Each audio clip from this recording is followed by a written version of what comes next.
नमस्कार दोस्तों, आप सभी का नवोदय विद्यालय की एकमात्र free online coaching classes Navodayan classes 2020 में हार्दिक स्वागत है, अभिनंदन है।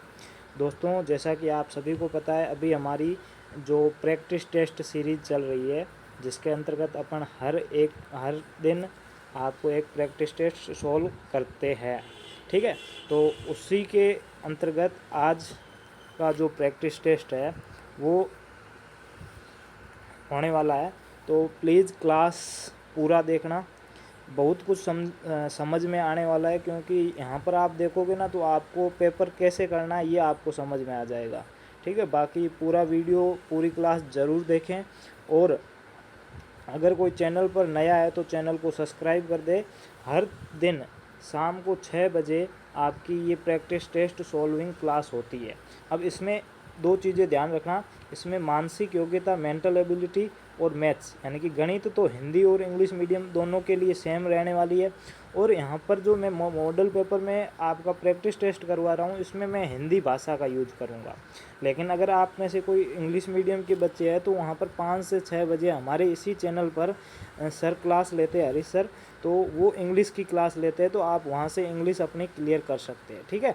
तो हिंदी यहाँ से क्लियर हो जाएगी, इंग्लिश यहाँ से क्लियर हो जाएगी, और मेंटल एबिलिटी और मैथ्स भी इसी मॉडल पेपर से क्लियर हो जाएगी। तो वीडियो क्लास लास्ट तक ज़रूर देखना, और अंत में आपको 80 में से कितने नंबर आते हैं ये अपना कमेंट करके बता देना। जो हर दिन बताते हो ना, उसी तरह से बता देना है, ठीक है। तो शुरुआत करते हैं क्लास की। पहला भाग मानसिक योग्यता का। मानसिक योग्यता में टोटल 40 क्वेश्चन होते हैं, टोटल 10 भाग होते हैं, एक भाग से 4 क्वेश्चन आते हैं, तो टोटल 40 क्वेश्चन हो गए, ठीक है। और मैथ्स के 20 क्वेश्चन होते हैं, और आपकी जो लैंग्वेज होती है हिंदी या इंग्लिश, उसके भी 20 क्वेश्चन होते हैं। तो टोटल क्वेश्चन कितने हो गए? टोटल क्वेश्चन 80 हो गए, 80 क्वेश्चन हो गए। और एक क्वेश्चन आपका 1.25 नंबर का होता है, और टोटल पेपर कितने का होता है? 100 नंबर का, ठीक है। तो आपको कितने नंबर आए? आपको सिर्फ अभी ये बता देना आपके 80 में से कितने % सही हुए। 80 बटे आपको 80 में से कितने नंबर आए यही बताना है, ठीक है। तो भाग 1 को देखते हैं। निर्देश देखिए 1 से 4 तक। निम्नलिखित में से प्रत्येक प्रश्न में 4 आकृतियाँ दी हुई है, 1 2 3 4। इन्हीं 4 आकृतियों में से कोई 3 आकृतियाँ किसी तरह से सदृश्य है, यानी कि सेम है, और एक आकृति है वो अलग है, भिन्न है, ठीक है, डिफरेंट है। उस भिन्न आकृति का चयन करो। Select the different figure. अब इसमें ये आपको पता है कौन सा पार्ट है? पहला पार्ट है ओड मैन आउट, यानी कि अलग भिन्न आकृति होती है, ओड मैन आउट, ये वाला पार्ट है आपका, ठीक है। तो ओड मैन आउट के पहले मैंने अभी आपको बताया कि हर पार्ट के 4 क्वेश्चन होते हैं, तो इसी के 4 प्रश्न करते हैं। देखो पहला क्वेश्चन देखिए, इसमें देखो, इसमें जो त्रिभुज बना हुआ है उसमें छोटा त्रिभुज है और उसके बीच में एक लाइन है। इसमें भी देखो, इसमें भी ये बीच वाली लाइन है, ये देखो इसमें ये वाली लाइन है, इसमें ऐसे टेढ़ी दी हुई है, इसमें भी ये देख लो, इसमें भी लाइन है, लेकिन ये बीच वाला छोटा त्रिभुज है, इसमें कोई लाइन नहीं है, तो ये सबसे अलग हो जाएगा। तो पहले का तीसरा ऑप्शन राइट हो जाएगा। दूसरा क्वेश्चन देखिए, तो दूसरा यहाँ पर देखिए कि आपको क्या दिया हुआ है कि बाकी सभी ये भुजाओं वाली आकृति दी हुई है, ठीक है। इसमें 3 भुजाएं हैं, इसमें 5 है, इसमें 4 है, लेकिन ये एक गोला दिया हुआ है, ठीक है। तो गोले की कोई भुजाएं नहीं होती है, तो ये सबसे अलग हो जाएगा। तो इसमें दूसरे में दूसरा ऑप्शन सही हो जाएगा। तीसरा देख लो, तो तीसरा यहाँ पर देखो, ये आयत दिया हुआ है, ये भी आयत है, ये भी आयत है, लेकिन ये नीचे त्रिभुज एक और ऐड कर दिया है, तो ये सबसे अलग हो जाएगा, ठीक है। तो ये तीसरे का 4 नंबर हो जाएगा। चौथा क्वेश्चन देखिए, तो चौथे क्वेश्चन में बाकी सभी ऑप्शन में ये आधा चांद होता है या आधा वृत्त कह सकते हैं, ये दिया हुआ है सब में, ठीक है, साइड में। लेकिन जो पहला ऑप्शन है इसमें ऐसे भुजाएं दी हुई है, ना कि गोला दिया हुआ आधा, तो पहला ऑप्शन यहाँ पर राइट हो जाएगा, ठीक है। तो चारों क्वेश्चन आपको अच्छे से समझ में आ चुके होंगे, बहुत ही सरल क्वेश्चन है। अब आगे देखिए, अगला दूसरा भाग देखते हैं। दूसरा भाग क्या कह रहा है अच्छे से देख लेना, ठीक है। भाग दूसरा पार्ट 2 निर्देश क्या दिया हुआ है? 5 से 8 तक प्रश्न रहेंगे। निम्नलिखित प्रश्नों में एक प्रश्न आकृति 4 उत्तर आकृतियों की दी गई उत्तर आकृति का चयन करें जो बिल्कुल सदृश्य हो, ठीक है, यानी कि समान हो, सेम हो। तो इसको आप सेम फिगर भी बोल सकते हो या मैचिंग फिगर भी बोल सकते हो, यानी कि मैच करना, आपस में मैच करना है कि कौन सा समान है, सेम है। ठीक है। अब यहाँ पर देखो ऐसी आकृति आपको किस में दिख रही है, तो इसके नीचे कोई लाइन नहीं है, लेकिन इसके अंदर नीचे लाइन है, इसके नीचे भी लाइन है, और इसके ऊपर देखो कि इसके छोटा सा गोला है उसके ऊपर लाइन नहीं है, लेकिन यहाँ पर लाइन दी हुई है, तो ये भी गलत हो जाएगा। और चौथा ऑप्शन है ये आपका एकदम राइट आंसर हो जाएगा। तो 5वें क्वेश्चन में चौथा ऑप्शन। छठा क्वेश्चन देखिए, ऐसे लाइनें घूम रही है, ठीक है, ऐसे घूम रही है, ठीक है, और बीच में क्या है, बीच में गोला है। तो यहाँ पर देखिए इसमें बीच में आयत है, तो ये गलत हो जाएगा। इसमें बीच में बिंदु है, तो ये भी गलत हो जाएगा। इसमें बीच में देखो त्रिभुज है, तो ये भी गलत हो जाएगा। इसमें बीच में गोला है, तो ये आपका एकदम राइट आंसर हो जाएगा। तो छठे में बी ऑप्शन ए राइट होगा, ठीक है। अब देखिए 7वां क्वेश्चन और 8वां क्वेश्चन। अब देखिए इसमें क्या करना है, यानी कि ये सिर्फ आपको आधा त्रिभुज दिया हुआ है, ऐसे सिर्फ ऐसे दिया हुआ है, हिमालय की चोटी होती है ना वैसे दिया हुआ है। तो ये सिर्फ एक ही है, इसमें दो दिए हुए हैं, तो ये गलत हो जाएगा। इसमें एक और लाइन और ऊपर बिंदु दे दिया, तो ये भी गलत हो जाएगा। इसके ऊपर एक लाइन दे दी, तो ये भी गलत हो जाएगा। और ऑप्शन नंबर तीसरा है, ये आपका एकदम राइट आंसर हो जाएगा। इसमें देखिए तो इसमें एक वर्ग बना हुआ है, उसके बीच में एक त्रिभुज है छोटा सा, लेकिन इसमें गोला दिया हुआ है, इसमें कुछ भी नहीं है, तो ये भी गलत हो जाएगा, ये भी। और ये गोला भरा हुआ है, तो ये भी गलत हो जाएगा, और त्रिभुज वाला एकदम राइट आंसर हो जाएगा। तो यहाँ तक हमारे 2 प्रश्न, 2 पार्ट पूरे हो चुके हैं, पार्ट 2 पूरे हो चुके हैं, ठीक है। 8 क्वेश्चन कर लिए। अब आपको समझ में आ रहा है या नहीं आ रहा है ज़रूर बताइएगा, कमेंट करके भी बताइएगा, ताकि जो बच्चे अगर नए भी आते हैं उनको भी पता चले कि हाँ की क्लास अच्छी होती है। और अगर कोई नए बच्चे आपके भी दोस्त हैं जो हमारे टेस्ट वाले ग्रुप से नहीं जुड़े हैं, लेकिन वो भी अगर टेस्ट देना चाहते हैं, तो आप उनको ऐसे लाइव टेस्ट दिला सकते हो, ताकि उनको फ़ायदा मिल सके, ठीक है। बाकी टेस्ट वाले ग्रुप में अब तो कोई ज्वाइन नहीं हो पाएगा, इसीलिए आपका अगर कोई फ्रेंड है जो पहले टेस्ट वाले ग्रुप में था अब भी नहीं है, तो उनको ये लिंक शेयर कर देना, उनको फ़ायदा मिल जाएगा। निम्नलिखित प्रश्नों में एक प्रश्न आकृति दी गई है, इस आकृति का भाग लुप्त है, यानी कि एक भाग यहाँ पर लुप्त है, दिया हुआ नहीं है, ठीक है। दी गई आकृति में 1, 2, 3, 4 तथा उसमें आकृति का चयन करें जो बिना अपनी दिशा बदले ही लुप्त भाग को इस प्रकार फिट बैठे कि प्रश्न आकृति का पैटर्न पूरा हो जाए। तो ये इसको ये भाग है, इसको क्या बोलते हैं, पैटर्न पूर्ण करना, ठीक है। क्या पैटर्न पूर्ण करना, और इंग्लिश में पैटर्न कंप्लीशन, ठीक है। तो इसमें एक चीज़ ध्यान रखना, बिना दिशा बदले, दिशा नहीं बदलनी, आपको किसी तरह से घुमाना वगैरह नहीं है, सीधा देखना है। तो यहाँ पर देखिए साइड में आपको क्या दिया हुआ है, एक छोटा सा पतला सा आयत दिया हुआ, तो इस साइड में एक छोटा सा आयत आ जाएगा। तो ये तो छोटा आयत साइड में नहीं है, नीचे दिया हुआ है, तो ये गलत हो जाएगा। ये नीचे है, ये भी गलत हो जाएगा। इसमें देखो ये छोटा दिया हुआ, तो ये भी गलत हो जाएगा। तो ऑप्शन नंबर तीसरा है वो आपका एकदम राइट आंसर हो जाएगा। बस छोटी सी चीज़ देखनी जिससे आपका आंसर निकल जाता है, तो बहुत ही बढ़िया है। अब ये देखो इसमें क्या है, तो यहाँ पर देखिए कि ये वाला और ये वाला दोनों सेम है, तो ये वाला और ये वाला भी सेम हो जाएगा। क्या हो जाएगा, ये वाला और ये वाला भी दोनों सेम हो जाएगा। तो इसमें देख लो कि ऊपर वाले के समान कौन सा है, इसमें समान कौन सा है, तो जेड इस तरह से बना हुआ है, ये उल्टा है, ये सीधा है। ये देखो ये पीछे में, ये देखो पीछे में मतलब तीर का निशान नहीं है, बीच में 2 डंडियाँ दी हुई है, तो ये भी गलत हो जाएगा, और ऑप्शन नंबर दूसरा सही हो जाएगा। ऐसे भी कर सकते हो, नहीं तो ऐसे जेड लिखा हुआ है, ठीक है, ऐसे है ना। अब इसको ऐसे घुमा के सीधा कर दिया, तो ये ऐसे बन गया, ठीक है। अब इसको वापस ऐसे घुमाएंगे तो ये नीचे चला जाएगा, और ऐसे और ऐसे, तो यानी कि ऑप्शन नंबर दूसरा वापस से सही हो जाएगा। कैसे भी करो आंसर आपका वही आने वाला है, ठीक है। अब आगे देखते हैं, ये देखो 9वां प्रश्न और 11वां कर लिया, अब 10वां और 12वां करते हैं, ठीक है। अब यहाँ पर देखिए इसमें क्या होगा, तो इसमें यहाँ पर आप देख सकते हो आकृति कैसे बनेगी। पहले तो ये लाइन मिलेगी यहाँ पर, ठीक है, और बाद में ऐसे त्रिभुज बनेगा, ठीक है। तो यहाँ पर देखिए कि ऐसे बनना चाहिए कि एक ऐसे लाइन, उसके बाद में ऐसे, ठीक है, ऐसे बनना चाहिए।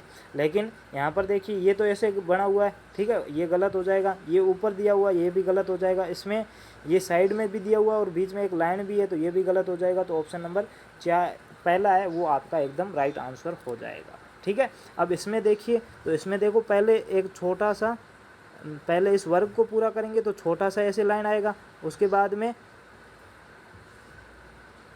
ऐसे आएगा, और उसके बाद में ऐसे आएगा। यानी कि पहले अब देखो इस तरह से बनेगा, पहले ऐसे बनेगा, उसके बाद में ऐसे लाइन आएगी, उसके बाद में ऐसे आएगा। ठीक है, तो इस तरह से कंप्लीट हो जाएगा। ठीक है, तो इसको आप ऐसे कर सकते हो, इस तरह से देख लो। इस तरह से कौन सा दिया हुआ है, तो ऑप्शन नंबर ए गलत है, क्योंकि इसमें साइड में छोटा सा त्रिभुज दिया हुआ जबकि बीच में आएगा, ये भी गलत हो जाएगा। ये नीचे दिया हुआ जबकि ऊपर होना चाहिए, तो ऑप्शन नंबर 4 है वो आपका एकदम राइट आंसर हो जाएगा। तो 12 प्रश्न कर लिए, सारे समझ में आ चुके होंगे। अब नेक्स्ट क्वेश्चन बढ़ते हैं।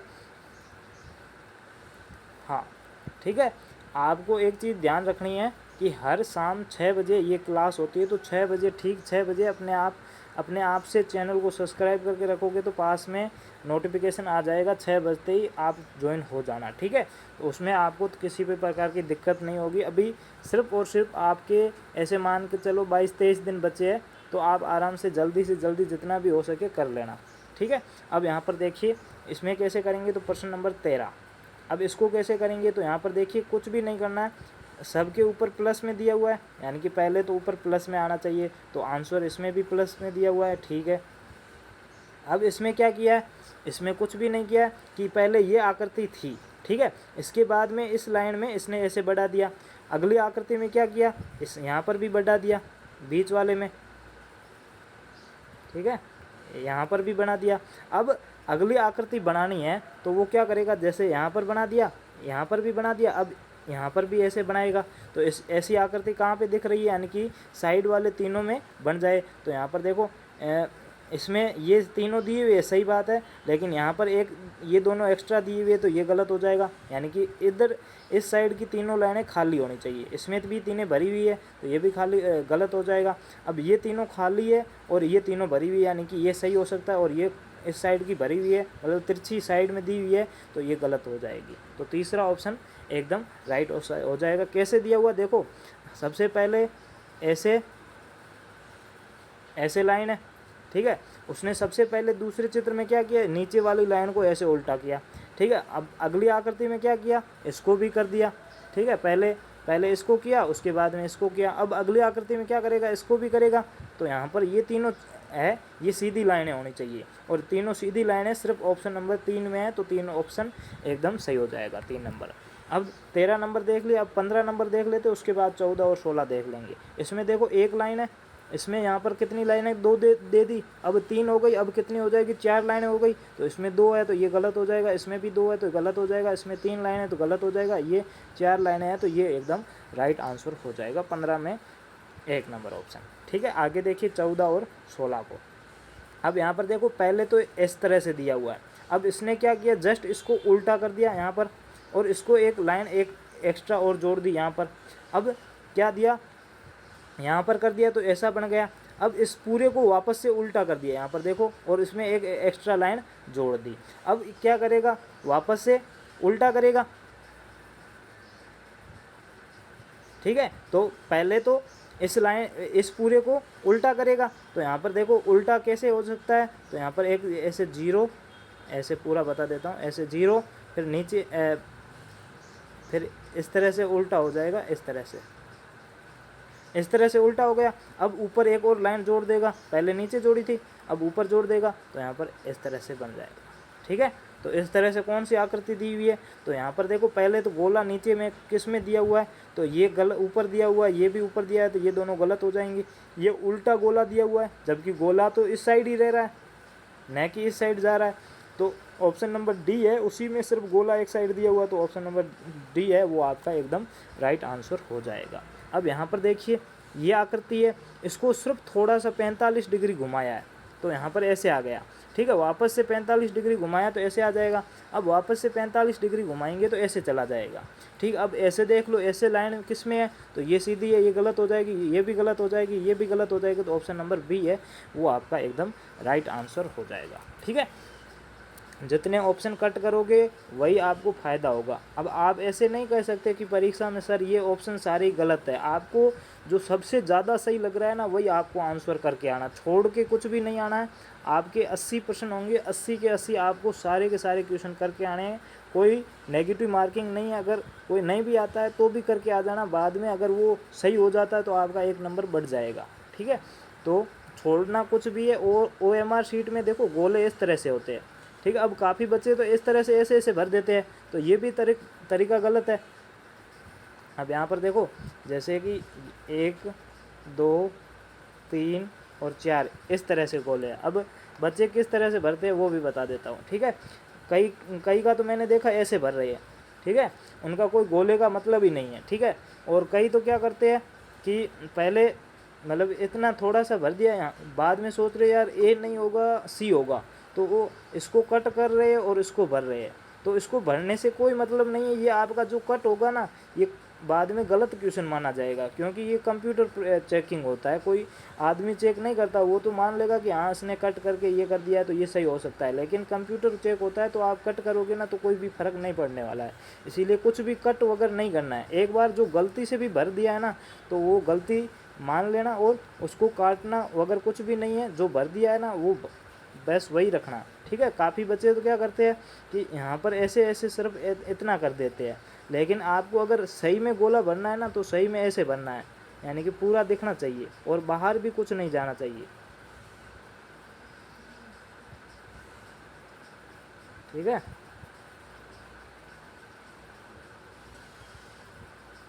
ऐसे थोड़ा सा खाली रह रहा है, ठीक है, ऐसे भरना चाहिए ताकि पूरा का पूरा भरा हुआ दिखे, ठीक है। अब आगे देखिए, भाग नंबर 5 को देख लेते हैं, ठीक है। तो इसमें क्या कहा गया कि निर्देश 17 से 20 तक है। निम्नलिखित प्रत्येक प्रश्न में एक वर्ग का टुकड़ा दिया गया है या भाग दिया गया है, जिसमें और दी गई 4 उत्तर आकृतियां 1 2 3 4। इसमें से कोई एक भाग दूसरा टुकड़ा है, यानी कि पहला एक भाग दिया हुआ और दूसरा भी एक टुकड़ा है, उसका चयन करना है ताकि ये वर्ग पूरा बन जाए। तो इसको कैसे बनाएंगे, तो इसको समझने के लिए यहाँ पर देखते रहना। थोड़ा सा मैं बड़ा कर देता हूँ ताकि आपको अच्छे से दिख जाए।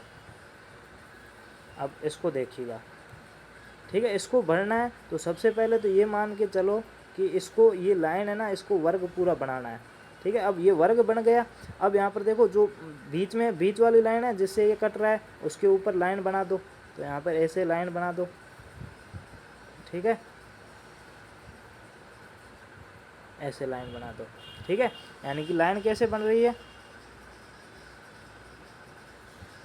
यानी कि इसको तो पूरा करना ही है। अब देख लो अब लाइन कैसे बन रही है, तो यहाँ पर देख सकते हो आराम से, ठीक है। यानी कि पहले ये ऊपर जाएगा, उसके बाद में ये सीधा, उसके बाद में ये ऐसा, बाद में ऐसा थोड़ा सा ऊपर और ऐसे नीचे, ठीक है। ऐसा कौन सा दिख रहा है, तो यहाँ पर देखो ऊपर ये थोड़ा सा कट है ना, तो इसमें कट नहीं है तो ये गलत हो जाएगा। और यहाँ पर देखो इसमें कट भी है और ये सही हो सकता है, ठीक है। नीचे इसमें तीसरा देखो तो तीसरे ये ऐसे दिया हुआ होना चाहिए ना, लेकिन ऐसा सीधा दिया हुआ तो ये गलत हो जाएगा। और इसमें भी ऊपर कट नहीं दिया हुआ तो ये भी गलत हो जाएगा। तो ऑप्शन नंबर दूसरा है वो आपका एकदम राइट आंसर हो जाएगा, ठीक है। अब आगे देखिए 17 नंबर हो गया, अब 18 नंबर देखते हैं, ठीक है। 18 नंबर क्या दिया हुआ है, इसको भी पूरा करना है। तो सबसे पहले तो इस तरह से मिला लीजिए ताकि ये पूरा हो जाएगा, ठीक है। बाद में ऐसे देख लीजिए कि ऐसे बाद में ये सामने वाला दिया हुआ ना इस तरह से बनाना है, तो इस तरह से कौन सा दिखेगा, तो यहाँ पर देख लीजिए। अब देखो यहाँ पर जो 2 लाइनें दी हुई है ना ये सीधी दी हुई है, ऐसे ऐसे किया ऐसे किया, यानी कि घुमाया नहीं है। तो यहाँ पर देखिए कि ये थोड़ी सी सीधी दी हुई है, यानी कि ये हो सकता है, ठीक है, ये हो सकता है। अब यहाँ पर देखिए इसमें ये लाइन ऐसे टेढ़ी दे दी तो ये तो कहीं पे है नहीं, तो ये गलत हो जाएगा। और यहाँ पर देखिए ये दोनों कोने हैं ना ये ऐसे दे दिए तो ये भी गलत हो जाएगा।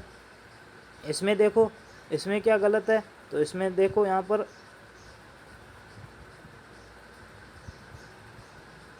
ये देखो ये वापस से बीच में ऐसे सीधी लाइन दे दी, यहाँ पर ऐसे सीधी लाइन दे दी, तो ये भी गलत हो जाएगा। तो ऑप्शन नंबर ए है वो आपका एकदम राइट हो जाएगा। बस छोटी सी चीज़ देखनी है, आपको गलती ढूंढनी है, गलती ढूंढ ली तो सही आंसर तो अपने आप मिल जाएगा। गलती ढूंढनी है, गलती ढूंढते ही पता चल जाएगा।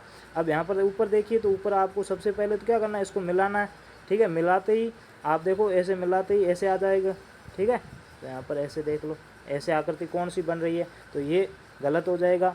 यहाँ पर ये देखो ये सही हो सकता है, नहीं होगा। क्यों नहीं होगा, क्योंकि ये एक्स्ट्रा दे दिया, जबकि ये ऊपर चला जा रहा है ना, तो ये अंदर की ओर है, ना कि बाहर की ओर है, ये अंदर की ओर है। तो ये तो बाहर की ओर है, ये भी गलत हो जाएगा। ये ऊपर है, ये भी गलत हो जाएगा। तो ऑप्शन नंबर तीसरा है वो आपका एकदम राइट आंसर हो जाएगा, ऑप्शन नंबर 3। ठीक है, अब देखो इसमें, तो इसमें सबसे पहले कुछ भी नहीं करना है, इसको एक ऐसे लाइन बनानी है तो आपका पूरा हो जाएगा। बाद में थोड़ा सा ऐसे ऊपर, ठीक है, ऐसे बाद में ये चित्र बन रहा है, ठीक है, ऐसे। अब ऐसे देख लो तो साइड में दोनों के कोने निकले हुए हैं, तो इसमें भी कोने हैं, ठीक है। इसमें त्रिभुज बना हुआ है, तो ये यानी कि पहला ऑप्शन सही हो सकता है। दूसरे में यहाँ पर त्रिभुज नहीं बना हुआ है, ये गलत हो जाएगा। तीसरे में आप पीछे कटे हुए नहीं हैं, ठीक है, तो ये भी गलत हो जाएगा। और चौथे में देख लो कि ये त्रिभुज बाहर की ओर जा रहा है, तो ये भी गलत हो जाएगा। तो ऑप्शन नंबर पहला है वो आपका एकदम राइट आंसर हो जाएगा। तो यहाँ तक मेरे हिसाब से सब कुछ अच्छे से समझ में आ चुका होगा। अब आगे देखते हैं, चौथा भाग देखते हैं। क्या दिया हुआ, निर्देश 21 से 40। निम्नलिखित प्रश्नों में 3 आकृतियों के बाद चौथी आकृति के स्थान पर एक प्रश्न चिन्ह दिया हुआ है, ठीक है। पहली 2 आकृतियों पर परस्पर संबंध है। अब यहाँ पर देखो, जो पहली और दूसरी में रिलेशन है वही रिलेशन तीसरी और चौथी आकृति में होना चाहिए, फिगर्स में होना चाहिए। तो ये कौन सा है, एनालॉजी का है, ठीक है। एनालॉजी यानी कि सादृश्यता, जिसको हिंदी में सादृश्यता भी बोलते हैं, इंग्लिश में एनालॉजी भी बोलते हैं। तो ये टॉपिक कौन सा है, एनालॉजी का टॉपिक है। तो यहाँ पर देखिए, ये पहले अंदर दिया हुआ है तो ये बाहर आ गया। अब पहले यहाँ पर दिया हुआ तो ये इधर आ गया। अब ये यहाँ पर दिया हुआ तो ये कहाँ पे चला जाएगा, इधर चला जाएगा। ऊपर था तो इधर आ गया, यानी कि लेफ्ट साइड आ रहा है, राइट साइड नहीं, लेफ्ट साइड आ रहा है। अब यहाँ पर है तो इधर चला जाएगा,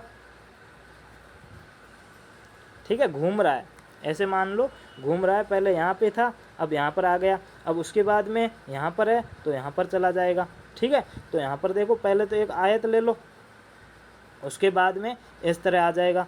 तो अब देखो, नीचे तो होगा नहीं 100%, क्योंकि देखो ये खुद नीचे दिया हुआ है यहाँ पर, तो इसका जस्ट उल्टा तो होगा नहीं, तो ये तो सीधा गलत हो जाएगा।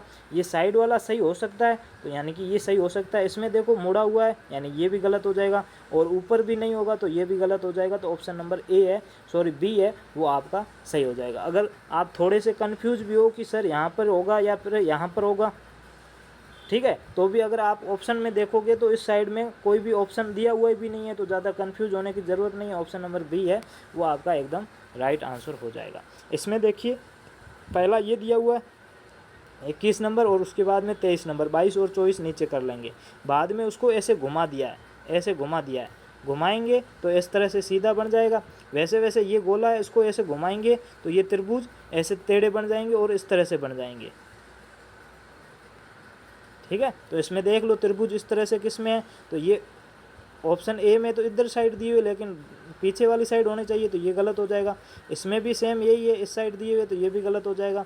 इसमें देखो पीछे साइड दी हुई है, यानी कि ये सही हो सकता है। और इसमें भी पीछे साइड दी हुई है, यानी कि ये भी सही हो सकता है। अब पीछे देखो, इसमें प्लस है तो ऊपर में भी प्लस है।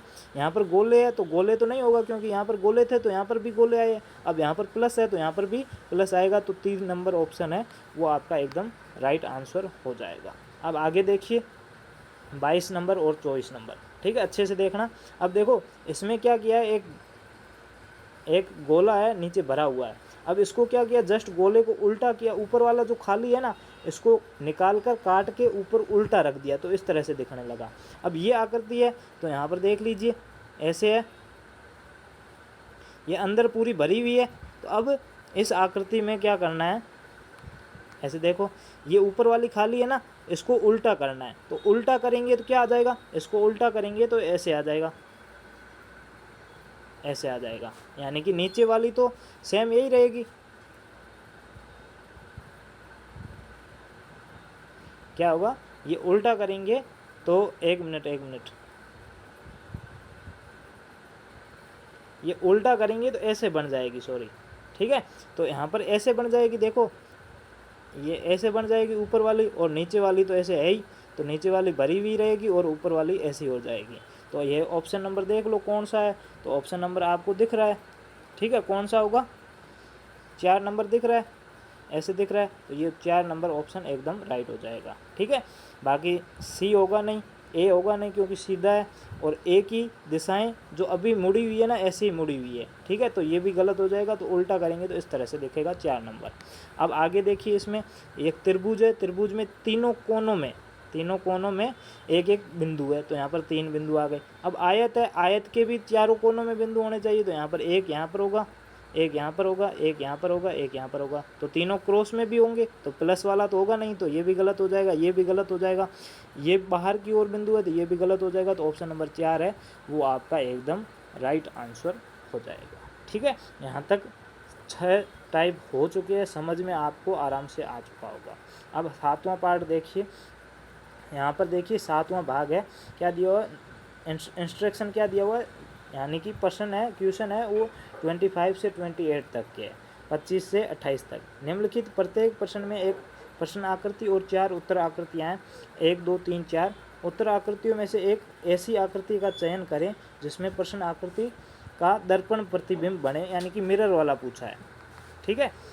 क्या पूछा है, मिरर वाला, मिरर फिगर पूछा है। अब मिरर में क्या करना है, इस साइड मिरर है, तो आपको ये ऐसी आकृति दी हुई है ना, इसको जस्ट उल्टा करना है, इस तरह से वापस इस तरह से मोड़ना है, यानी कि यहाँ पर दिया हुआ है, ये तीर का निशान इधर है, यानी कि ये ऐसे बन जाएगा। अब तीर का निशान ऐसे देख लो, इसमें किस में दिया हुआ है, तो इसमें पहले ऑप्शन में गलत हो जाएगा, तीसरा ऑप्शन है नहीं ऊपर दिया हुआ, तो ये भी गलत होता। अब 4 नंबर होगा या फिर 2 नंबर होगा, तो 2 नंबर में देख लो कि गोला, 4 नंबर में गोला नीचे हुआ है, यहाँ पर तो कोई गोला है नहीं, तो ये भी गलत हो जाएगा, तो 2 नंबर आपका एकदम राइट आंसर हो जाएगा। अब यहाँ पर 5वां देखिए, तो यहाँ पर देखिए ये ऐसे दिया हुआ है ना, तो इसको ये गोला ऐसे बन जाएगा, और नीचे एक ऐसे दिया हुआ है तो इसके पास भी ऐसे बन जाएगा। तो यहाँ पर देखिए किस तरह में दिया हुआ है, तो ये दोनों दिया हुआ है तो ये भी गलत हो जाएगा। इसमें इस साइड दिया हुआ है तो ये भी गलत हो जाएगा। इसमें देखो ये दोनों टच है ना, ये ऊपर वाला और गोला टच में एक लाइन, और ऊपर वाला बॉक्स टच है, लेकिन टच तो नीचे वाला होना चाहिए, तो ये भी गलत हो जाएगा। तो ऑप्शन नंबर 4 है वो आपका एकदम राइट आंसर हो जाएगा, ठीक है। ये देखो नीचे वाले से टच है, नीचे वाला जो भाग है, तृतीय खंड है जो त्रिभुज की तरह बना हुआ है, वो उससे टच है, तो यहाँ पर ऊपर वाले से टच नहीं होगा, नीचे वाले से ही होगा। तो ऑप्शन नंबर 4 है वो आपका एकदम राइट आंसर हो जाएगा। अब इसमें देखिए ये पत्तियाँ खिल रही है, तो इसका भी मुँह इस तरह से होगा, इसका भी मुंह इस तरह से होगा, ठीक है। तो यहाँ पर देखिए इस तरह से मुंह किसका है, तो इसमें देखिए इसमें तो 2 पत्तियाँ ही हैं, तो ये तो गलत हो जाएगा। इसका मुंह इस साइड है तो ये भी गलत हो जाएगा। इसमें देखिए इसमें पास में नीचे जो पौधा होता है, उसका गमला होता है, उसमें एक पत्ता गिरा हुआ है, लेकिन इसमें कोई पत्ता नहीं गिरा हुआ है, तो ये भी गलत हो जाएगा, और पहला ऑप्शन एकदम राइट आंसर हो जाएगा। ऑप्शन काटो, आपका आंसर सीधा आ जाएगा। अब इसमें देखो, इसमें ये तीर का निशान है, तो तीर का निशान तो बीच में ही रहेगा ऐसे।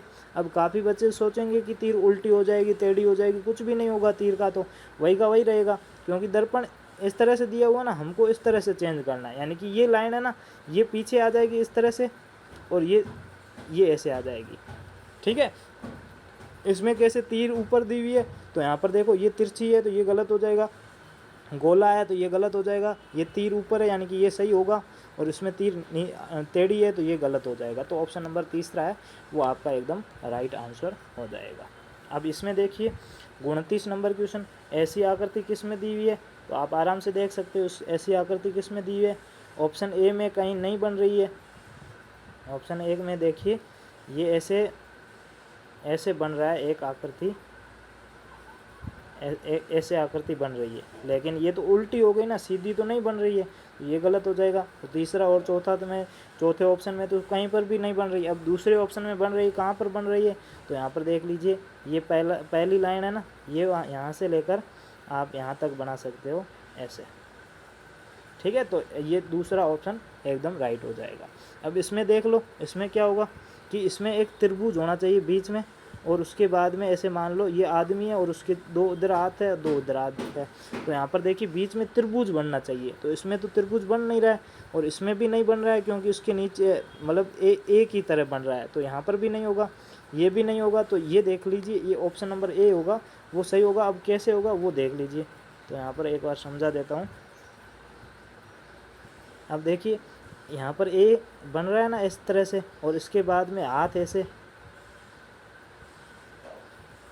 बन रहे हैं, तो यानी ए ऑप्शन है वो आपका एकदम राइट आंसर हो जाएगा, ठीक है।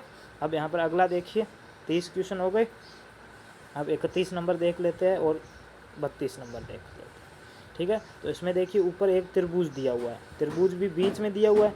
अब यहाँ पर इसमें त्रिभुज नहीं है, इसमें भी नहीं है, इसमें बड़ा त्रिभुज है, तो ये गलत हो जाएगा। तो ऑप्शन नंबर चौथा बचा, ये सही हो जाएगा। कैसे होगा, यहाँ पर देखिए ये ऐसे बना हुआ ना, तो बीच वाला ऐसे एक त्रिभुज बन जाएगा। ठीक है, तो ये ऑप्शन नंबर ये सही हो जाएगा।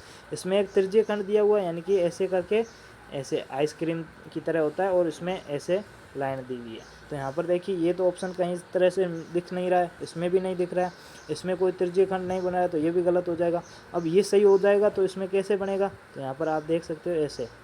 ठीक है, इसमें ऐसे भी लाइन आ रही है और ये ऊपर से ये भी जा रहा है। तो ऑप्शन नंबर 4 है वो आपका एकदम राइट आंसर हो जाएगा। अब अगला भाग देखते हैं, भाग नंबर 9। ठीक है, किसको, भाग नंबर 9 को देखते हैं। ठीक है, 33 से 36 क्वेश्चन होंगे। निम्नलिखित प्रत्येक प्रश्न में एक कागज़ का टुकड़ा दिया हुआ है, उसको प्रश्न आकृति में दिए गए ढंग से मोड़ा और काटा जाता है, उसको पंच किया जाता है। उत्तर आकृति में से एक ऐसी आकृति का चयन करें जो कागज़ के को काटने के बाद खोलने पर वैसी दिखाई रही है। यानी कि पहले तो किसी भी जो कागज़ दिया हुआ है उसको फोल्ड करो, उसको बाद में पंच करो, और बाद में उसी को वापस से ओपन करो, खोल दो, तो किस तरह से दिखेगा। तो सबसे लास्ट टाइम जिसको हमने बंद किया है वही वापस खुलेगा। तो यहाँ देखो पहले तो सिर्फ इतने भाग को वापस यहाँ पर मोड़ा था, यानी कि यहाँ तक आ सकता है। ठीक है, उसके बाद में ऐसी छोटी सी आकृति है, इसमें भी ये वाला भाग है, इसमें भी यहाँ पर ऐसे मोड़ दिया। तो अब यहाँ पर देखो कि एक ये आकृति यहाँ पर एक गोला है और एक यहाँ पर है, तो जब इसको वापस खोलेंगे तो ऊपर वाला गोला तो डबल हो जाएगा, ऊपर वाला गोला डबल हो जाएगा, और ये तो सिंगल रहेगा क्योंकि ये यहीं तक था और पूरा तो था नहीं। तो यहाँ पर 3 गोले हो जाएंगे, एक यहाँ पर, एक यहाँ पर, एक यहाँ पर, यानी कि एक यहाँ पर, एक यहाँ पर, एक यहाँ पर। अब ये ऊपर वाली भी पट्टी इतनी तक है, तो यहाँ पर भी 2 गोले बन जाएंगे, यानी कि ऊपर 4 गोले बनेंगे और नीचे 1 गोला बनेगा। तो इसमें ये गलत हो जाएगा, ये भी गलत हो जाएगा। तो ऑप्शन नंबर सी है वो आपका सही हो जाएगा, बाकी डी भी गलत हो जाएगा। अब इसमें देखिए पहले ये कागज़ है, इसको ऐसे मोड़ा, बाद में इतना बच गया तो इसको ऐसे मोड़ा। अब यहाँ पर बीच में बाहर की ओर कट रहा है, तो वापस खोलेंगे तो यहाँ पर भी बाहर की ओर कटेगा, ऐसे बाहर की ओर कटेगा, और इधर ऊपर भी खोलेंगे तो ये भी बाहर की ओर कटेगा, इसमें भी बाहर की ओर कटेगा। तो यहाँ पर देख लो बाहर की ओर किस में कट रहा है, तो ये गलत हो जाएगा, ये भी गलत हो जाएगा, ये भी गलत हो जाएगा। ऑप्शन नंबर सी है वो आपका, ऑप्शन नंबर ए है वो आपका एकदम राइट आंसर हो जाएगा। ठीक है, अब देखिए अगला क्वेश्चन देखिए, 34 नंबर। ठीक है, अब यहाँ पर देखिए 34 नंबर क्या है, पहले इस आयत को ऐसे त्रिभुज की तरह मोड़ दिया, बाद में इसको भी ऐसे खोल दिया। अब यहाँ पर कट किया है तो यहाँ पर भी आएगा, तो वापस खोलेंगे तो एक यहाँ पर भी ऐसे कट आ जाएगा।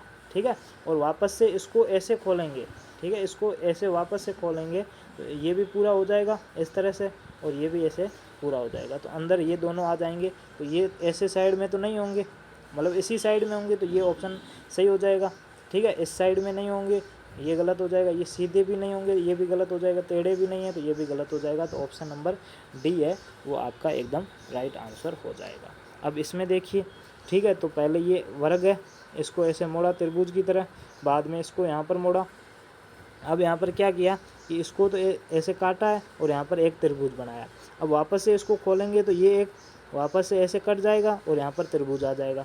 अब इसको वापस से वैसे खोलेंगे तो यहाँ पर क्या हो जाएगा, ठीक है, तो यहाँ पर देखिएगा क्या हो जाएगा, इसको खोलेंगे तो एक तो यहाँ पर ऊपर बन जाएगा और एक आड़ा बढ़ जाएगा, मतलब एक यहाँ पर बन जाएगा, इसके पास में ऐसे बिंदु होगा, और एक यहाँ पर बन जाएगा, इसके भी पास में बिंदु होगा। तो यहाँ पर देख लीजिए कौन सा पूरा बन रहा है, तो बिंदु यानी कि साइड में आ रहे हैं ना, चारों के साइड में आ रहे हैं, तो ये पास पास में, ये गलत हो जाएगा, ये भी पास पास में, ये भी गलत हो जाएगा, ये 2 और 2 यानी 4 ही है, और बीच में कट भी रहा है और ऊपर ऊपर आ रहा है, बीच में आ रहा है, तो ये भी गलत हो जाएगा। तो ऑप्शन नंबर डी है वो आपका एकदम राइट आंसर हो जाएगा। ठीक है, 1 मिनट यहाँ पर देखिएगा, वापस से कुछ गड़बड़ हो गई शायद तक, ऐसे लग रहा है। सही है, सही है, गड़बड़ हो गई। देखो यहाँ पर वापस खोलेंगे तो एक यहाँ पर कट हुआ है ना, एक यहाँ पर, और बिंदु यहाँ पर है। जब इसको खोलेंगे तो यहाँ पर वापस और यहाँ पर बिंदु आएगा। अब इसको वापस से खोलेंगे ना तो बिंदु जस्ट इसके पास में आएगा, बिंदु पास में आएगा और ये ऐसे बन जाएगा, और यहाँ पर भी बिंदु इसमें पास में आएगा और यहाँ पर ये ऐसे बन जाएगा। तो दोनों के बिंदु पास में होंगे और ये बाहर की ओर होंगे। तो यहाँ पर ऑप्शन नंबर ए है वो आपका एकदम राइट होगा, डी है वो गलत हो जाएगा। ठीक है, थोड़ा सा मुझे लग रहा था कि गलत हो गया इसीलिए वापस करवा दिया। ठीक है, तो 36 क्वेश्चन हो गए। अब लास्ट पार्ट है, इसको देखते हैं। ठीक है, अब यहाँ पर देखिए लास्ट पार्ट कौन सा है वो ध्यान से देख लीजिएगा। ठीक है, तो यहाँ पर देखिए लास्ट पार्ट कौन सा है, निर्देश 37 से 40 क्वेश्चन है। ठीक है, प्रश्नों निम्नलिखित प्रश्नों में एक प्रश्न आकृति और 4 उत्तर आकृतियाँ दी हुई है, 1 2 3 4। प्रश्न आकृति में दिए गए टुकड़ों से कौन सी आकृति बनाई जा सकती है, इनसे कौन सी आकृति बनाई जा सकती है ये आपको पता करना है। अब यहाँ पर देखिए इसमें कैसे करेंगे, तो यहाँ पर एक तो इस तरह से आकृति बन रही है, यानी कि यहाँ पर ऐसे और यहाँ पर ऐसे ऐसे। ठीक है, ये ऐसी आकृति किस में बनी हुई है, पहले तो ये देखो, तो इसमें भी बनी हुई है, यहाँ पर देख लो ये भी बनी हुई है। ठीक है, इसमें भी बनी हुई है, ये देखो। ठीक है, इसमें भी ये बनी हुई है, और ये इसमें नहीं बनी हुई तो ये तो कट हो जाएगा। अब पहली आकृति देखी, यानी कि चौथा ऑप्शन कट हो गया। अब दूसरा देख लो कि ये जो पास पास में ये बने हुए हैं ना, चतुर्भुजी है, ट्रायंगल तो है नहीं, तो इसमें देखो बीच में ये क्रॉस हो रहा है, तो क्रॉस होने से मतलब 3 ट्रायंगल बन रहे हैं, ना कि पूरा बन रहा है, तो ये भी कट हो जाएगा। और वैसे वैसे ये भी कट कर रहा है तो ये भी कट हो जाएगा। अब यहाँ पर ये देखिए कि इसमें कैसे होगा, तो बी पीछे बचा है तो बी तो सही हो जाएगा। अब होगा कैसे वो भी मैं बता देता हूँ। तो यहाँ पर देखिएगा कि पहली वाली आकृति तो ऐसे बन जाएगी। ठीक है, उसके बाद में इन दोनों में से एक तो ऐसे बन जाएगी, ये वाली ऐसे। ठीक है, यानी कि ये मान लो, और बाद वाली दूसरी ये आकृति ऐसे बन जाएगी, तो यहाँ पर ये आ गई। और बाद में तीन आधे आधे सर्किल है, ये बाहर की ओर ये आ जाएंगे, एक यहाँ पर, एक यहाँ पर और एक यहाँ पर। ठीक है, यानी कि दूसरा ऑप्शन है वो आपका एकदम राइट आंसर हो जाएगा। अब 38 देख लिया, अब 38 नंबर देखते हैं। तो इसमें इसको देख लो, तो इसको कैसे करेंगे, यहाँ पर ध्यान से देखो कि कौन सा बन रहा है। पहली बात तो किसी में बीच में कटा हुआ नहीं होना चाहिए। ठीक है, अब देखो, ठीक है, ऐसा आकृति किस में बन रही है। ठीक है, तो यहाँ पर देखिए ये इसमें भी बन रही है ऐसे ऐसे। ठीक है, और इसमें तो बन रही है ये ऐसे, इसमें भी बन रही है। ठीक है, इसमें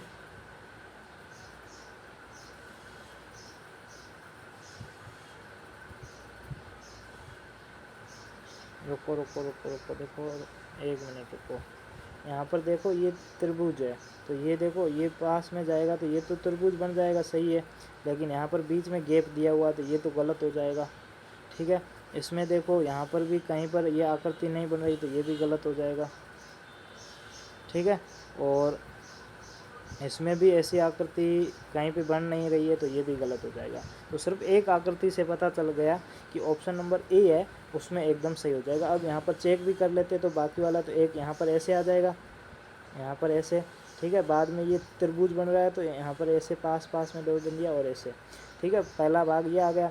अब ये जो रेक्टेंगल है, ठीक है, 90 डिग्री वाला, ये ऐसे बन जाएगा ये वाला। ठीक है, बाद में ये आयत अर्ध वर्त है तो ये यहाँ पर आ जाएगा, और पीछे वाली ये आकृति बच गई तो ये यहाँ पर आ जाएगी। ठीक है, तो ऑप्शन नंबर ए है वो आपका एकदम राइट आंसर हो जाएगा। अब 39 और 40 नंबर देखते हैं। 39 और 40 देखो, तो पहले तो सीधा यही देख लो कि आप सीधा इनको मैच ही कर दोगे ना, मिला दोगे तो सीधे आकृति बन जाएगी। तो यहाँ पर देखिए इसको कैसे मैच कर सकते हैं। तो अगर सीधे मैच कर देते हैं तो यहाँ पर देखिए इन सारों को जोड़ दे तो ये साइड में आएगा, यानी नीचे आ सकता है। तो यहाँ पर ये नीचे आया हुआ है। ठीक है, उसके बाद में ये पास में आया हुआ हो तो ये भी ऐसे पास में आया हुआ है। ठीक है, अब इसके बाद में ये ऊपर वाला ऐसे घुमाया ऐसे है, ये त्रिभुज भी बन ऐसे, और इसमें ऐसे आ रहा है, यानी कि ऑप्शन नंबर 4 है वो आपका एकदम राइट आंसर हो जाएगा।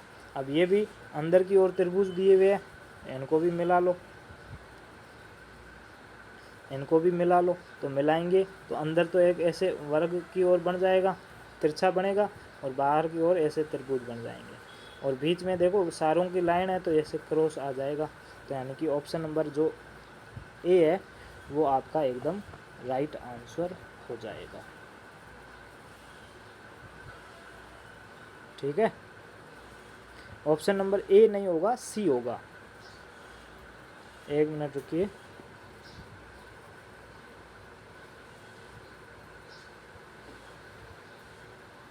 हाँ, ए नहीं होगा, सी होगा। क्यों होगा?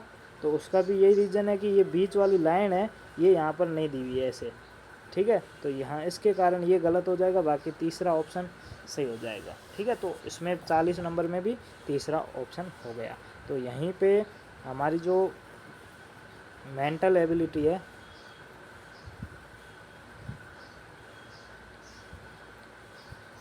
ठीक है, ये यहाँ पर पूरी हो जाती है। 40 क्वेश्चन थे, 40 के 40 मैंने करवा दिए। आपको कैसी लगी, समझ में आई या नहीं आई, ज़रूर बता देना। ठीक है, बाकी अभी क्लास 25 जो भी 22-23 दिन बची है, सारी क्लासें अटेंड करोगे। एक ही क्लास होती है, ज़्यादा क्लासें भी नहीं होती, एक ही क्लास होती है, तो आराम से अटेंड कर सकते हो। तो मतलब कि इंग्लिश मीडियम वाले 5 से 6 बजे वाले भी अटेंड करना, और हिंदी मीडियम वाले सिर्फ 6 से 7, 7:30 बजे वाले अटेंड कर देना। इतनी एक ही क्लास होती है, बाकी टेस्ट पर ध्यान देना, तो आपका ज़रूर सिलेक्शन हो जाएगा।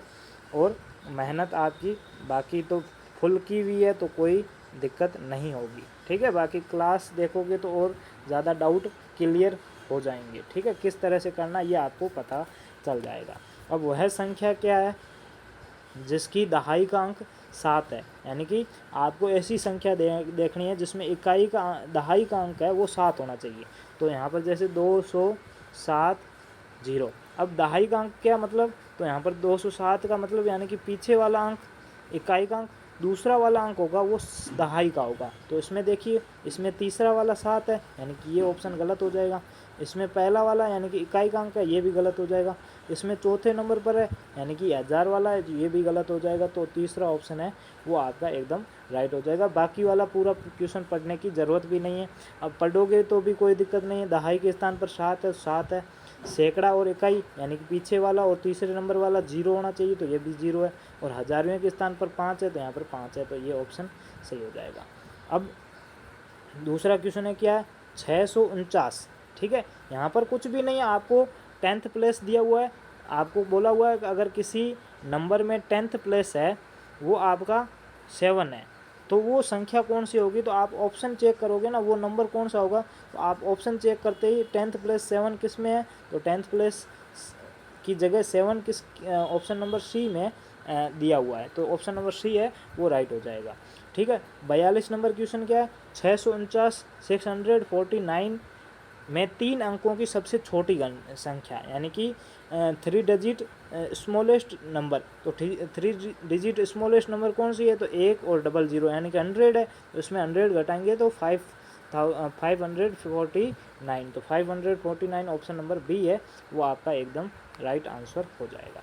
यहाँ पर देखिए 98 के अभाज्य गुणनखंड लिखिए, तो 98 आप ऐसे अभाज्य गुणनखंड निकाल सकते हो। ठीक है, प्राइम फैक्टर निकाल सकते हो। पहले 2 का भाग जा रहा है, यहाँ पर 4 बार, ठीक है, यहाँ पर 9 बार। अब 7 का भाग जाएगा तो 7 बार, फिर से 7 का भाग देंगे तो 1, यानी कि 2 × 7 × 7, यानी कि ऑप्शन नंबर ए है वो आपका यहाँ पर राइट आंसर हो जाएगा।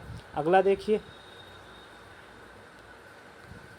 अगला क्या है कि 50 तथा 67 में किसी संख्या का भाग दे, यानी कि ऐसी कौन सी संख्या का भाग दे ताकि अगर उस संख्या का अगर 50 में भाग दे तो पीछे 5 बचना चाहिए, यानी कि रिमाइंडर है वो 5 रहना चाहिए। और जो अगर 67 में उस संख्या का डिवाइड करे तो पीछे कितना रहना चाहिए? तो पीछे 7 रहना चाहिए। यानी कि अगर देखो पीछे कितना 50 है, 50 के पीछे 5 रह रहा है, तो 50 में 5 को घटा लो, यानी कि 45 में उस संख्या का पूरा पूरा भाग जाना चाहिए। और उसी संख्या का अगर 67 में 7 को भी सब्सट्रैक्ट कर देते, घटा देते हुए, तो पीछे 60 बचेगा। यानी ऐसी कौन सी संख्या है जिसमें 15 का भी पूरा पूरा भाग जाता है और 60 का भी पूरा पूरा भाग जाता है, सॉरी मतलब कि ऐसी कौन सी संख्या है जिसमें 45 का भी पूरा पूरा भाग जाता है और 60 का पूरा भाग जाता है? तो आप कहोगे कि सर 3 तो 3 भी है, 3 में भी पूरा पूरा भाग जाता है, 5 का भी है और 10 का नहीं जाता क्योंकि 45 में नहीं जाएगा, और 15 का भी जाता है। आप देखोगे भाग दोगे ना, तो जैसे 3 का भाग दिया तो 3 का भाग दोगे 45 में तो पूरा पूरा चल जाएगा और पीछे 5 बचेगा, ठीक है। लेकिन 60 में दो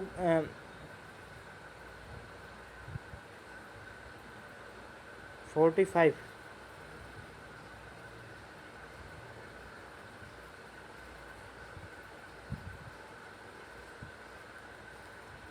ठीक है। 60 में दोगे तो 60 में भी 20 बार पूरा पूरा जा रहा है, 40 और 20 दिया 60।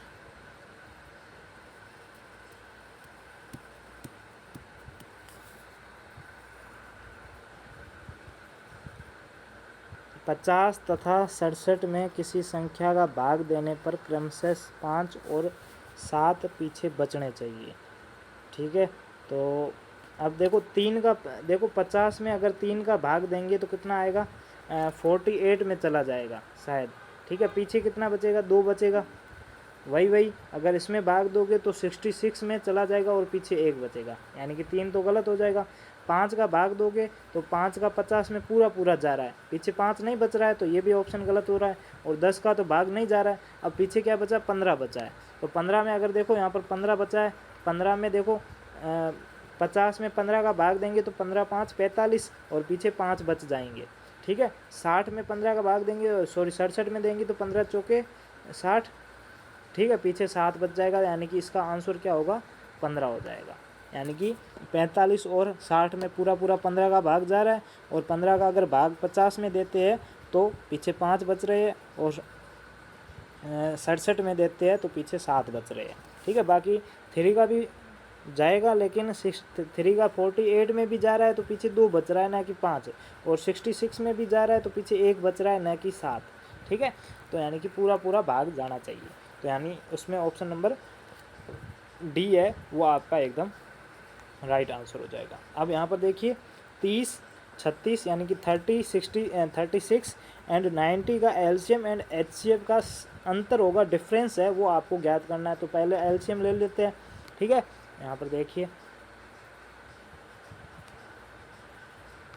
यहाँ पर पहले एलसीएम ले लेते हैं, किसका 30 36 30 36 और 90 का, ठीक है। 2 का भाग देंगे तो इसमें 15 बार चला जाएगा, 36 में 18 बार जाएगा, 90 में 45 बार जाएगा।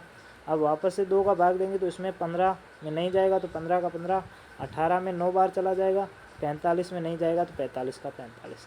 अब नहीं जा रहा, अब 3 का भाग देंगे तो 15 में 5 बार चला जाएगा, 9 में 3 बार चला जाएगा, और 45 में 15 बार चला जाएगा, ठीक है। आगे फिर से 3 का भाग देते तो 5 में 5 ही रहेगा, और 3 में 1 बार चला जाएगा, 15 में 5 बार चला जाएगा।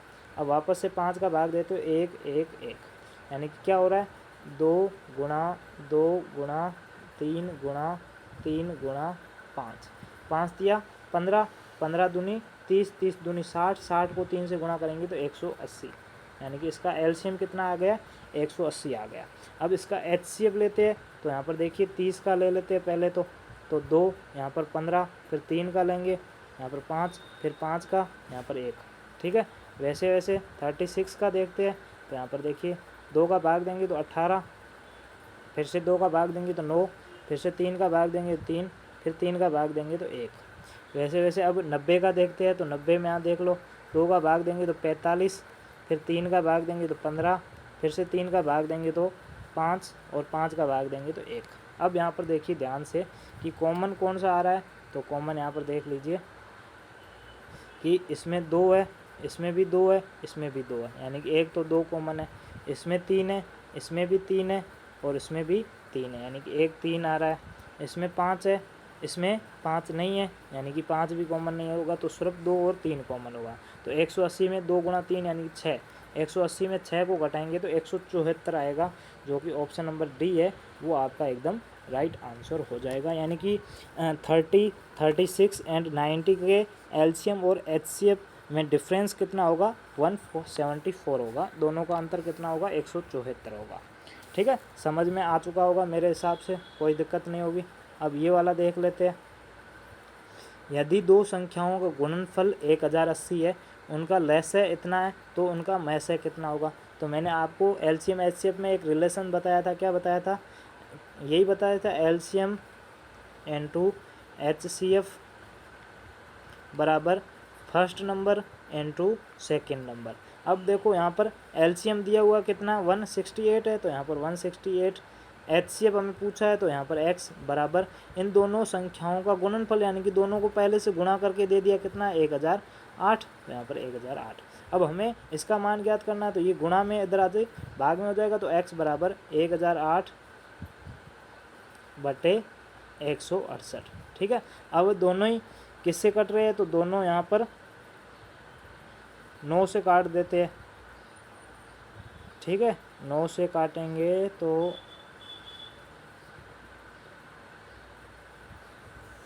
9 से नहीं 3 से काट देते हैं। इसको 3 से काटेंगे तो यहाँ पर देखिए 3 तिया 9, एक बचेगा, 3 तिया 9, एक बचेगा, 6 तिया 18। इसमें देखो 5 तिया 15, एक बचेगा, 6 तिया 18। ठीक है, अब यहाँ पर देखिए इसमें 4 का भाग जा रहा है, तो इसमें 4 का भाग दे देते हैं। तो 4 का भाग देंगे तो 8 चौके 32, एक बचेगा, 8 दूनी 16। ठीक है, वापस से 4 का भाग इसमें देंगे तो 16 चौके 4 का भाग एक बार जाएगा, फिर एक और 14 चौके 56। ठीक है, यानी कि 82 बटे 14 आ गया। अब 82 में 14 का भाग देंगे तो 7 बार पूरा पूरा चला जाएगा। ठीक है, 14 7 82।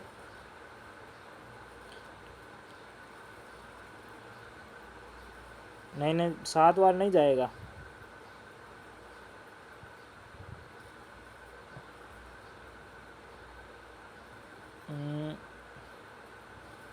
यहाँ पर देखो 4 का भाग देंगे तो 8 चौके 32, एक बचेगा, फिर 4 का भाग देंगे तो 4 चौके 16 होता है 84। 84 में 14 का भाग देंगे तो 7 आ जाएगा, यानी कि इसका आंसर क्या होगा 7 आ जाएगा। अब देखो यहाँ पर इसको काटोगे ना 1080 में, आप सीधा कैलकुलेटर में भाग दे सकते हो, बाकी आप सोल्व करोगे तो इसका आंसर कितना आ जाएगा 7 आएगा, क्योंकि ये कटेगा तो पहले तो कटेगा। आप हमने किससे काटा था 3 से काटा, तो 336 बटे 156। ठीक है, उसको भी बाद में 4 से काटा तो 84 बटे 14, और 84 में 14 का भाग 7 बार जा रहा है, तो इसका आंसर क्या हो जाएगा 7 हो जाएगा। 14, एक मिनट रुकिए, 1008 बटे 168। ठीक है, अब यहाँ पर सीधा भले 4 से काटते हैं, पहले 4 से काट देते हैं, तो यहाँ पर देखिए 4 दूनी 8, 2 बचेगा, 5 चौके 20। ठीक है, और पीछे 2 दूनी 4। ठीक है, बटे नीचे कितना आ जाएगा 4 चौके 16 और 4 दूनी 42, 4 दूनी 8। अब इसमें देखो भाग देते हैं, तो इसमें 3 का भाग जा रहा है दोनों में, 8 तिया 24, एक बचेगा, 4 तिया 12। इसमें भाग देते हैं तो 4 एकम 3 एकम 3, एक बचेगा, 4 तिया 12, यानी कि 83 आ रहा है। 8 तिया 24 और एक बचेगा, 4 चौक यहाँ पर 4 आएगा। ठीक है, 4 का भाग नहीं दे रहे, 3 का भाग दे रहे, तो 3 चौके 12, तो 84 बटे 14।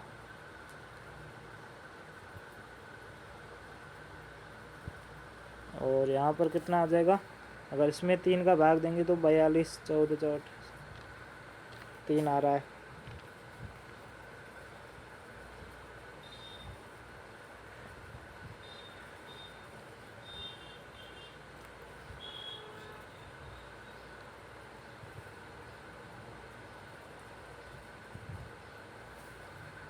ठीक है, यानी कि 84 बटे 14 आ रहा है। ठीक है, तो 84 में 14 का भाग देंगे तो कितने आ जाएंगे, 6 बार पूरा पूरा भाग जा रहा है। ठीक है, तो 6 बार जा रहा है, तो यानी कि इन दोनों का मैसे पे कितना होगा 6 हो जाएगा। ठीक है, यानी कि ऑप्शन नंबर बी है वो आपका एकदम राइट आंसर हो जाएगा। अब देखो इनका गुणनफल आपको ज्ञात करना है, तो यहाँ पर देखो पहले तो ये भिन्न दी हुई है, इसको सरल में कन्वर्ट कर दो, तो 21 एकम 21, 21 और 13, यहाँ पर 4 और 3, 34 बटे 21, फिर गुणा, आगे देखो 8 चौके 32, 32 और एक 33 बटे 8, 33 बटे 8, फिर गुणा 14 बटे 17, 14 बटे 17। ठीक है। अब यहाँ पर इसको काटते हैं तो यहाँ पर देख लीजिए कैसे करते हैं। तो यहाँ पर ये 7 से कटेगा, 7 या 21, ये 7 से कटेगा, 7 दूनी 14, ठीक है। ये 3 एकम 3 और ये 11 से कटेगा, 11 तिया 33। फिर ये 8 है, 8 से 8 को 2 से काटा तो यहाँ पर देखो 4 आ गया और ये 2 कट जाएगा। अब ये 4 है, 4 को 2 से काटते हैं तो यहाँ पर 2 बचेगा और यहाँ पर कितना आ जाएगा 17 दूनी 34। फिर 17 से 17 कट जाएगा तो ऊपर क्या बचेगा ये 11 और नीचे 2, ठीक है। तो 11/2। तो 11/2 की भिन्न अगर अपने बनाएंगे तो 2 का भाग देंगे तो 5 बार तो पूरा चला जाएगा, 1 बचेगा और पीछे बटे 2 यानी 5 सही 1/2 यानी कि ऑप्शन नंबर ए है वो आपका एकदम राइट आंसर हो जाएगा। अब आगे अगला क्वेश्चन देखिए, इसको थोड़ा सा मैं जूम करूँगा, अब इसको समझिएगा। इसमें किसका मान 1 के बराबर होना चाहिए, यानी कि सबका अगर आपस में ऊपर नीचे कट जाता है तो उनका मान 1 के बराबर में आ जाएगा। अब सबसे पहले हमें ये देखना है कि पॉइंट कट रहा है या नहीं कट रहा है, क्योंकि संख्याएं तो सारी की सारी कट रही है लेकिन पॉइंट बचेगा या नहीं बचेगा, पॉइंट हमें काटना है, किसी भी तरह से पॉइंट काटना है। तो यहाँ पर देखिए ये क्या दिया हुआ 0.506 गुणा 30/506 गुणा 3। अब देखो ऊपर 3 जीरो, पॉइंट के बाद में 3 अंक है तो नीचे 3 जीरो लगा लो, नीचे कितने 3 जीरो लगा लो। तो ऊपर 1 जीरो से 1 जीरो कट जाएगा तो यहाँ पर कितना बचेगा 506 गुणा 3 और नीचे कितना बचेगा 506 गुणा 300।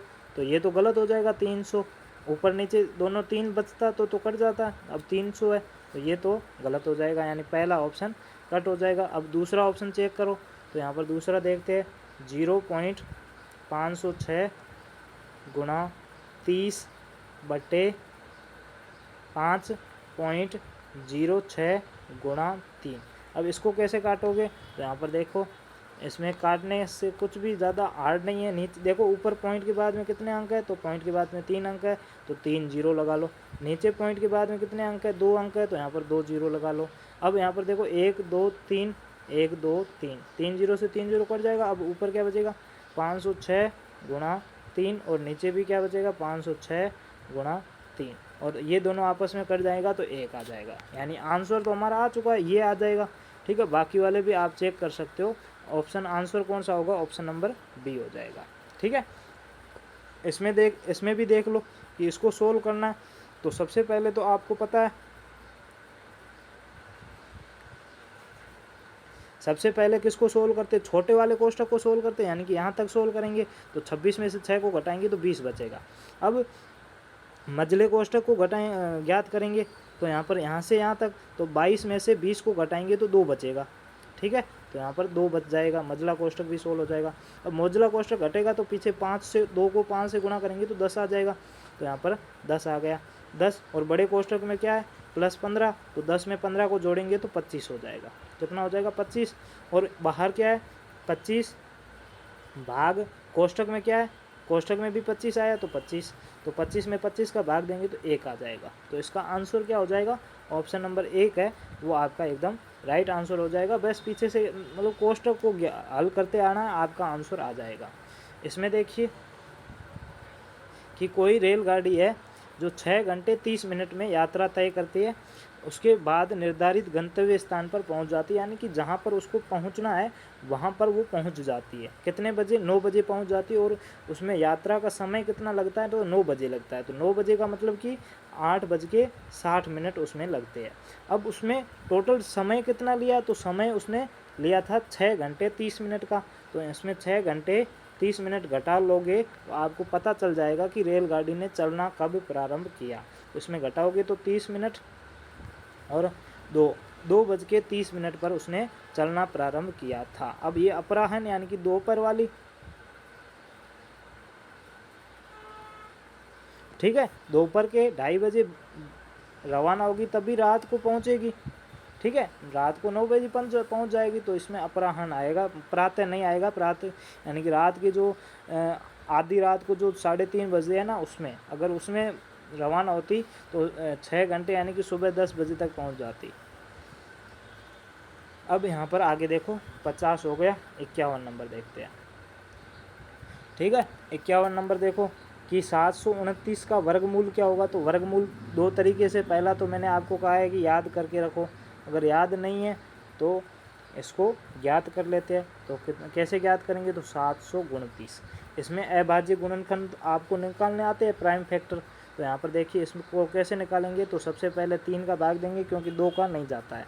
ठीक है, 3 का देंगे तो यहाँ पर देखिए 3 दूनी 6, 1 बचेगा, 3 चौके 12, 3 तिया 9। अब वापस से 3 का भाग जा रहा है तो 8 तिया 24, 3 एकम 3, वापस से 3 का भाग जा रहा है तो 27 तिया 81, वापस से 3 का भाग जा रहा है तो 9 तिया 27, फिर 3 का भाग जा रहा है तो 3 एकम 3, फिर 3 का भाग रहा है तो 3 एकम 3। यानी कि क्या फैक्टर बन गए, 3 गुणा 3 गुणा 3 गुणा 3 गुणा 3 गुणा 3। अब आपको अगर वर्गमूल ज्ञात करना है तो दो जोड़े बना लो, अगर घनमूल ज्ञात करना है तो 3 के जोड़े बना लो। तो यहाँ पर वर्गमूल ज्ञात करना है तो 2 के जोड़े बना लो, 1 2 और 3। यानी इस जोड़े से 1 3 आएगा, गुणा इस जोड़े से आएगा तो 3, गुणा इस जोड़े से आएगा तो 3। 3 को 3 से गुणा करेंगे तो 3 तिया 9, 9 तिया 27। यानी कि ऑप्शन नंबर बी है वो आपका एकदम राइट आंसर हो जाएगा। अगला देखिए, 5 कलम है, उसका मूल्य 15 पेंसिल के बराबर है। 5 कलम है, उसका 15 पेंसिल के बराबर में है। तो 90 पेंसिल के बराबर में किसका मूल्य होगा। अब 15 के 90 कितने हैं, 6 गुना है, तो इसके भी 6 गुना कर दो तो 15 के बराबर 30 पेन का मूल्य 15 के बराबर में हो जाएगा, मतलब 90 पेंसिल के बराबर में हो जाएगा। अब देखो 15 के 90 कितने हैं, 6 गुना है, तो इसके भी 6 गुना ज्ञात कर लो। तो 15 को 5 को 6 से गुना करेंगे तो 30 आ जाएगा। ठीक है, अब आगे देखो, x का मान ज्ञात करना है। यदि x का 50% प्लस 75 का 16% बराबर 16 है, तो ये भी तो बहुत ही सरल है। इसको कैसे करेंगे, तो यहाँ पर देख लो कि 1 मिनट। ठीक है, पहले x का 50% यानी कि 50/100, ठीक है, प्लस ये थोड़ा सा दिख नहीं रहा होगा मेरे हिसाब से। ठीक है, इसको एकदम दूसरा कलर लेते हैं।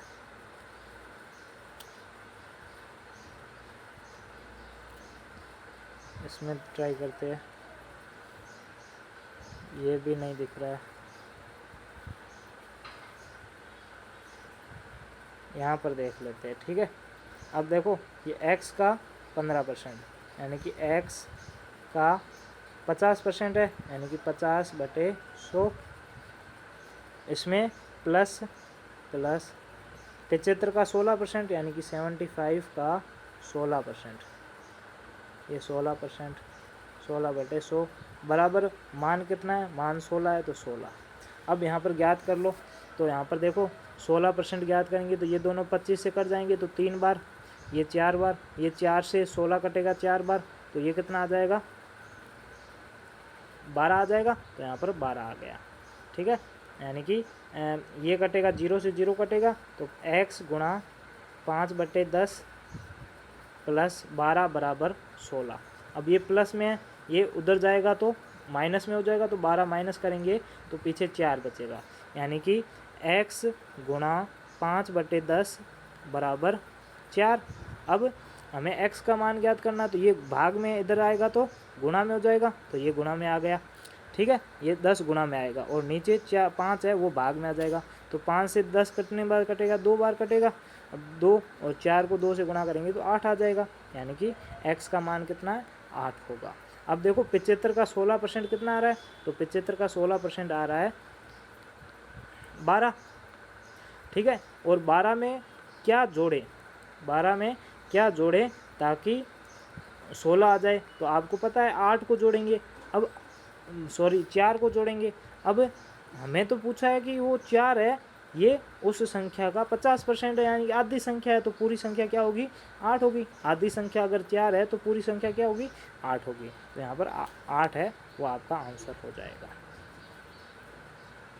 हाँ, अब अगला क्वेश्चन देखिए, 54 नंबर। अब ये देखिए क्या दिया हुआ है, एक बच्चे के खिलौने को 10 रुपये प्रति की दर से खरीदा गया और 9 रुपये प्रति की दर से बेचा गया तो हानि क्या होगी। तो हानि प्रतिशत पूछा है तो हानि प्रतिशत का फॉर्मूला क्या है, ऊपर तो हानि आएगी बट्टे क्रय मूल्य गुणा 100। तो हानि कितनी हुई, अगर 10 में बेचा और 10 में खरीदा और 9 में बेच दिया तो 1 रुपये की हानि हुई। तो 1 बटे क्रय मूल्य खरीदा कितने में 10 का, तो यहाँ पर 2/10 गुणा 100, तो यहाँ पर 100, 0 से 0 कटेगा, 1 को 10 से गुणा करेंगे तो 10%, यानी कि ऑप्शन नंबर ए है वो आपका एकदम राइट आंसर हो जाएगा। अब अगला आंसर देखिए कि 600 का 12% वार्षिक दर से साधारण ब्याज की दर से 5 वर्ष का ब्याज ज्ञात करो। तो मूलधन गुणा दर गुणा समय बटे 100, principal into rate into time बटे 100। तो यहाँ पर देखिए प्रिंसिपल 600 इंटू 12 इंटू 5/100, 100 के 2 जीरो से ये 2 जीरो कट जाएंगे। अब 6 और 5 को गुणा करो तो 6 और 5 30 गुणा 12। अब 30 का एक जीरो पहले से लिख लो, 12 को 3 से गुणा करेंगे तो 12 तिया 36, यानी कि 360 आ रहा है, यानी कि ऑप्शन नंबर बी है वो आपका एकदम राइट आंसर हो जाएगा। एक साइकिल सवार है वो 6 मिनट में 2.4 किलोमीटर की दूरी तय करता है। अब देखो 6 किलोमीटर में 2.4 किलोमीटर की दूरी करता है तो उसकी गति क्या है, चाल क्या है, तो चाल का फॉर्मूला क्या है, चाल बराबर दूरी बटे समय, दूरी बटे समय। ठीक है, तो यहाँ पर देखो दूरी कितनी है, तो दूरी 2.4 है, यहाँ पर 2.4, 1 मिनट, 2.4। अब देखो बट्टे का मतलब भाग होता है, तो भाग टाइम कितना है, तो टाइम 6 मिनट है, 6 मिनट को घंटे में कन्वर्ट करेंगे तो बटे 60, 6 मिनट है तो बटे 60 हो जाएगा, तो यहाँ पर बटे 60 कर दिया, तो यानी कि 6/60। अब ये देखो 6/60 यानी कि 1/10 आ जाएगा, यानी कि 2.4 में 1/10 का भाग देना है। जब भी भाग देते हैं तो पीछे अगर भाग को पहले तो गुणा वाले निशान में कन्वर्ट करते हैं तो पीछे वाली फ्रैक्शन है वो उल्टी हो जाएगी।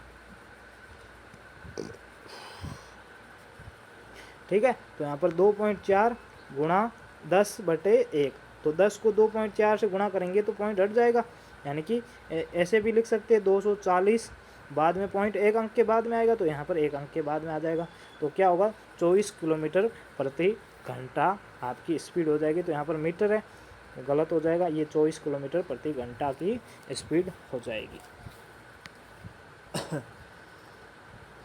अब देखो ये क्वेश्चन भी काफ़ी बच्चे कहते हैं कि हार्ड है, कि एक ए आदमी है वो किसी काम का 2/5 भाग 10 दिन में करता है, यानी कि टोटल काम x मान लो, उसका 2/5 भाग कितने दिनों में करता है, तो उसका 2/5 भाग 10 दिनों में करता है, तो वो पूरा काम कब करेगा, तो ये 5 भाग में उधर जाएगा तो गुणा में, तो यहाँ पर देखो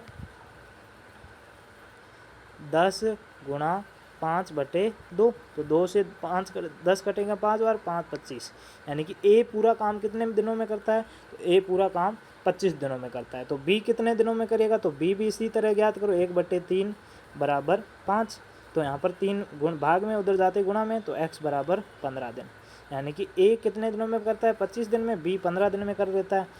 ठीक है, अगर ए और बी दोनों मिल जाएंगे तो वो कितने दिनों में करेंगे, तो मैंने पहले क्या कहा था, यहाँ पर देखो ए कितने दिनों में करता है, ए करता है 25 दिनों में, बी कितने दिनों में करता है, बी करता है 15 दिनों में। सबसे पहले ये ज्ञात करो कि एक दिन में वो कितना काम कर सकता है, तो एक दिन में 1/25 करेगा, और 15 बी कितना करेगा 1/15 करेगा। अब इन दोनों को जोड़ दो तो दोनों का एलसीएम ले लो, तो दोनों का एलसीएम कितना आ जाएगा, 25 25 50, 25 75 75 आ जाएगा, 75 में 15 के भाग जा रहा है तो यहाँ पर 75 आ जाएगा। ठीक है, तो इसमें 25 का भाग देंगे तो 3 प्लस इसमें भाग देंगे तो 5 बार चला जाएगा 5, तो ये 5 और 3 8 हो जाएगा, तो 8/75।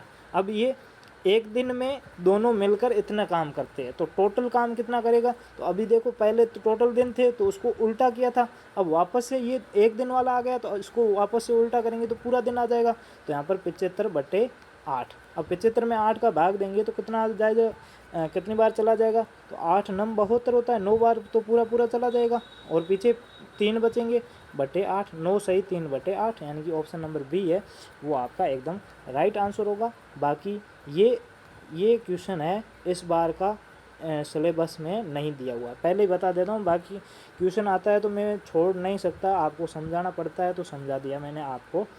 अब देखो, एक व्यक्ति है, अपने आयताकार प्लॉट जिसकी लंबाई चौड़ाई यहाँ पर दी हुई है 16 और 9 मीटर, उसके बदले उसके समान क्षेत्रफल वाला एक वर्गाकार प्लॉट लेना चाहता है। वर्गाकार प्लॉट का परिमाप क्या होगा? अब देखो, ये आयत है, ठीक है, इसकी भुजा कितनी है 116 लंबाई और चौड़ाई 9, तो इन दोनों का क्षेत्रफल कितना होगा? तो क्षेत्रफल होगा 16 गुणा 9, ठीक है, लंबाई गुणा चौड़ाई। अब इसी के बराबर में वो एक समान वर्गाकार क्षेत्रफल वाला एक आयताकार प्लॉट बनाना चाहता है, यानी कि उसका भी क्षेत्रफल यही होगा, ठीक है, तो उसका भी क्षेत्रफल कितना होगा? 16 गुणा 9, एक मिनट, कितना होगा? 16 को 9 से गुणा कर लेते हैं, ठीक है, 9 54 हासिल 5, 9 और 5 14, यानी कि 144 आ गया। अब 144 ही आयता जो वर्गाकार है उसका भी क्षेत्रफल कितना होगा? 144 है, तो उसके क्षेत्रफल का फॉर्मूला क्या है? भुजा स्क्वायर। हमें भुजा ज्ञात करनी है, तो यहाँ पर देखो स्क्वायर लगा हुआ है, इसको अंडर रूट में बदल दो 144, तो 144 किसका होता है? 12 का वर्ग होता है, तो 12 उसकी आयताकार जो वर्गाकार प्लॉट है उसकी भुजा कितनी हो जाएगी? 12 हो जाएगी, यानी कि ये एक वर्गाकार प्लॉट है, उसकी भुजा कितनी हो जाएगी? 12। अब उसका पूछा है कि उसका परिमाप कितना होगा, तो परिमाप का फॉर्मूला क्या होता है? 4 गुणा भुजा, तो 4 गुणा भुजा कितनी? 12 है, तो 12 12 चौके 48, यानी कि ऑप्शन नंबर ए है वो आपका एकदम राइट आंसर हो जाएगा। आगे 59 देख लीजिए, ठीक है, 30.4 मीटर लंबे और 22.6 मीटर चौड़े खेत के चारों ओर 10 पैसे प्रति मीटर की दर से घेरा लगाने का व्यय क्या होगा? अब देखो, यहाँ पर ये दिया हुआ है 30.4 मीटर लंबा है और 22.6 मीटर चौड़ा है। अब इसके चारों ओर घेरा लगाना है, यानी कि इसका परिमाप ज्ञात करना है। परिमाप का फॉर्मूला क्या होता है? 2 कोष्ठक लंबाई प्लस चौड़ाई, तो 2 कोष्ठक लंबाई कितनी है? 30.4 प्लस चौड़ाई कितनी है? 22.6, ठीक है, तो 30.4 और 22.6 को जोड़ेंगे तो कितना आ जाएगा? 30 और 31 पॉइंट को जोड़ेंगे तो यहाँ पर एक हासिल आ जाएगा, 6 और 4 10, एक हासिल, तो यहाँ पर 2 का 3 हो जाएगा और 3 और 2 5 हो जाएगा, यानी कि 53 आ रहा है, ठीक है, कोष्ठक में कितना आ रहा है? 53, तो इन दोनों को गुणा करेंगे तो 6 और 5 दूनी 10, यानी कि 106 इसका परिमाप आ रहा है। कितना आ रहा है? 106। अब एक की कीमत कितनी है? 10 पैसे है, यानी कि अगर रुपए में कन्वर्ट करेंगे तो 10 पैसे है, तो उसको रुपए में कन्वर्ट करेंगे तो 100 का भाग देंगे, 1 जीरो से 1 जीरो कट जाएगा, नीचे 1 जीरो बचा, यानी कि एक अंक छोड़ के पॉइंट लगेगा, यानी कि 0.1 आ जाएगा, तो इसको 0.1 से गुणा करेंगे तो यानी कि 106 ही आएगा, और 0.1 अंक के बाद में लगेगा, यानी कि 10.6 रुपये हो जाएगा। तो 10.6 रुपये, यानी कि ऑप्शन नंबर सी है वो आपका एकदम राइट आंसर हो जाएगा। अब लास्ट क्वेश्चन मैथ का देख लेते हैं, ठीक है, ये आपको दिया हुआ दंड आलेख। अब इसमें क्या क्वेश्चन पूछा गया कि विद्यार्थी द्वारा चारों विषय में कुल कितने अंक प्राप्त किए गए? तो इसमें हिंदी में 65 किए गए, तो यहाँ पर 65, सामाजिक में 50 किए गए, तो यहाँ पर 50, विज्ञान में 60 किए गए, तो यहाँ पर 60, और इसमें गणित में 75 किए गए, तो 75।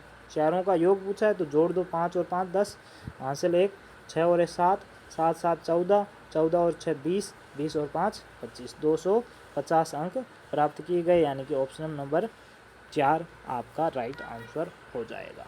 अब यहाँ पर देखो, हिंदी और इंग्लिश मीडियम के यहाँ पर गणित भी पूरी तरह से कंप्लीट हो चुकी है। अब इंग्लिश मीडियम के बच्चे अगर क्लास छोड़ना चाहते हैं तो छोड़ सकते हैं, उससे पहले वो कमेंट में जाए, अपना नाम लिख दें और आपको कितने मार्क्स आए ये ज़रूर बता दें। हिंदी मेंटल एबिलिटी में और मैथ्स में आपको कितने मार्क्स आए ये बता दें, और अगर आपने इंग्लिश की क्लास भी देखी है तो उसमें आपको कितने आए थे वो भी यहाँ पर काउंट करके बता सकते हो, और बाद में टोटल 80 में से कितने आए ये भी बता देना, ठीक है। तो यहाँ पर मैथ्स भी क्लियर होती है। अब हमारा हिंदी का पार्ट बचा हुआ है तो हिंदी को देख लेते हैं। हिंदी का पहला पैसेज, ठीक है, अनुच्छेद फर्स्ट, पैसेज फर्स्ट। सबसे पहले क्या करना है? सबसे पहले क्वेश्चन पढ़ने हैं। तो क्वेश्चन क्या है? रात के ... बजे है। कितने बजे है? 9 बजे है, 10 बजे है, 8 बजे है या फिर 7 बजे है। रात में किस जगह शोर से कार्य चल रहा था? किस जगह चल रहा था? किसी फैक्ट्री में, किसी मकान में, अखबार के दफ्तर में, या फिर इनमें से कोई नहीं। आधुनिक में ऑटोमेटिक मशीनों पर अखबार छपना शुरू होगा। वाक्य में रेखांकित शब्द यानी कि ऑटोमेटिक है, रेखांकित यानी कि ऑटोमेटिक शब्द है, उसके नीचे रेखा दी हुई है तो रेखांकित शब्द हो गया। शब्द का अर्थ क्या है? तो ऑटो से चलने वाली मशीन, या फिर चमत्कारी मशीन, या फिर स्वचालित मशीन, या फिर इनमें से कोई नहीं। अखबार दूर दूर भेजे जाएंगे। कितने बजे भेजे जाएंगे? सुबह 4 बजे, 5 बजे, 6 बजे और 7 बजे। हम अखबार पढ़ते हैं तो सोने की तैयारी करते हैं। कौन सोने की तैयारी करते हैं? पक्षी, प्रिंटर, कर्मचारी या प्रेस का मालिक। अब देखिए क्वेश्चन पैसेज पढ़ते हैं तो यानी कि रात के 8 बजे है। भाई कितने बजे? 8 बजे, यानी कि ऑप्शन नंबर पहले का सी हो जाएगा। आसमान का गहरा रंग हो चुका है लेकिन एक भवन में जोर से कार्य चल रहा है। यह एक अखबार का दफ्तर है। क्या है? अखबार का दफ्तर है, यानी कि किसमें काम जोर जोर से चल रहा है? अखबार के दफ्तर में, यानी कि 62 का 3 नंबर सही हो जाएगा। अब देखो अगले दिन छपने वाले खबरों जमा हो चुकी है, छपाई के लिए तैयार है। प्रिंटर अपनी आधुनिक ऑटोमेटिक मशीनों से 2-3 घंटों में ही अखबार छापना शुरू कर देता है। ऑटोमेटिक का मतलब होता है खुद चलता है, ठीक है। ऑटो से चलने वाली मशीन नहीं, ऑटो मतलब खुद, और ऑटोमेटिक यानी खुद से चलने वाली मशीन, यानी कि स्वचालित होता है। तो ऑटो का मतलब, ऑटोमेटिक का मतलब क्या होता है? स्वचालित होता है। ऑटो से चलने वाली नहीं, चमत्कारी नहीं है, इनमें से कोई भी नहीं है। तो ये कौन सा हो जाएगा? ऑटो से स्वचालित यानी कि खुद चलती है अपने आप, ठीक है, तो ऑटोमेटिक हो जाएगा, ठीक है। अखबार छापना शुरू कर देती है। अगली सुबह 4 बजे तक अखबार दूर दूर तक भेज दिए जाएंगे। कितने बजे अखबार भेज दिए जाएंगे? हमें पता है कि ये भी क्वेश्चन पूछा गया कि कितने बजे अखबार भेजे जाएंगे, तो सुबह 4 बजे, यानी कि इसमें भी ये आपका राइट हो जाएगा। सुबह सोकर उठने के पश्चात जब तुम अखबार पढ़ रहे होंगे तब ये प्रिंटर सोने की तैयारी कर रहे होंगे। तो कौन सोने की तैयारी कर रहा है? तो प्रिंटर कर रहे हैं, तो इसका प्रिंटर हो जाएगा। तो सिंपल पैसेज था। पहले 8 बज चुकी है, रात में ज़ोर ज़ोर से कार्य अखबार की फैक्ट्री में चल रहा है, दफ्तर में चल रहा है। ऑटोमेटिक का मशीन मतलब स्वचालित, अखबार दूर दूर सुबह 4 बजे भेजे जाएंगे। और जब हम अखबार पढ़ रहे होते हैं तो ये प्रिंटर है वो सोने की तैयारी कर रहे होते हैं, क्योंकि प्रिंटर रात भर चलते रहते हैं, काम करते हैं, बाद में वो आराम करते हैं, ठीक है। अब आगे देखिए दूसरा क्वेश्चन।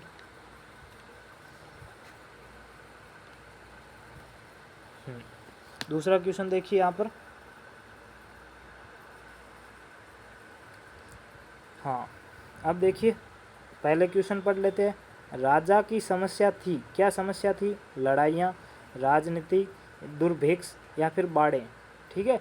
बाढ़ मतलब कि ज़्यादा पानी, बरसात हो जाती है ना तो बाढ़ हो जाती है ना, तो वो बाढ़ें, ठीक है।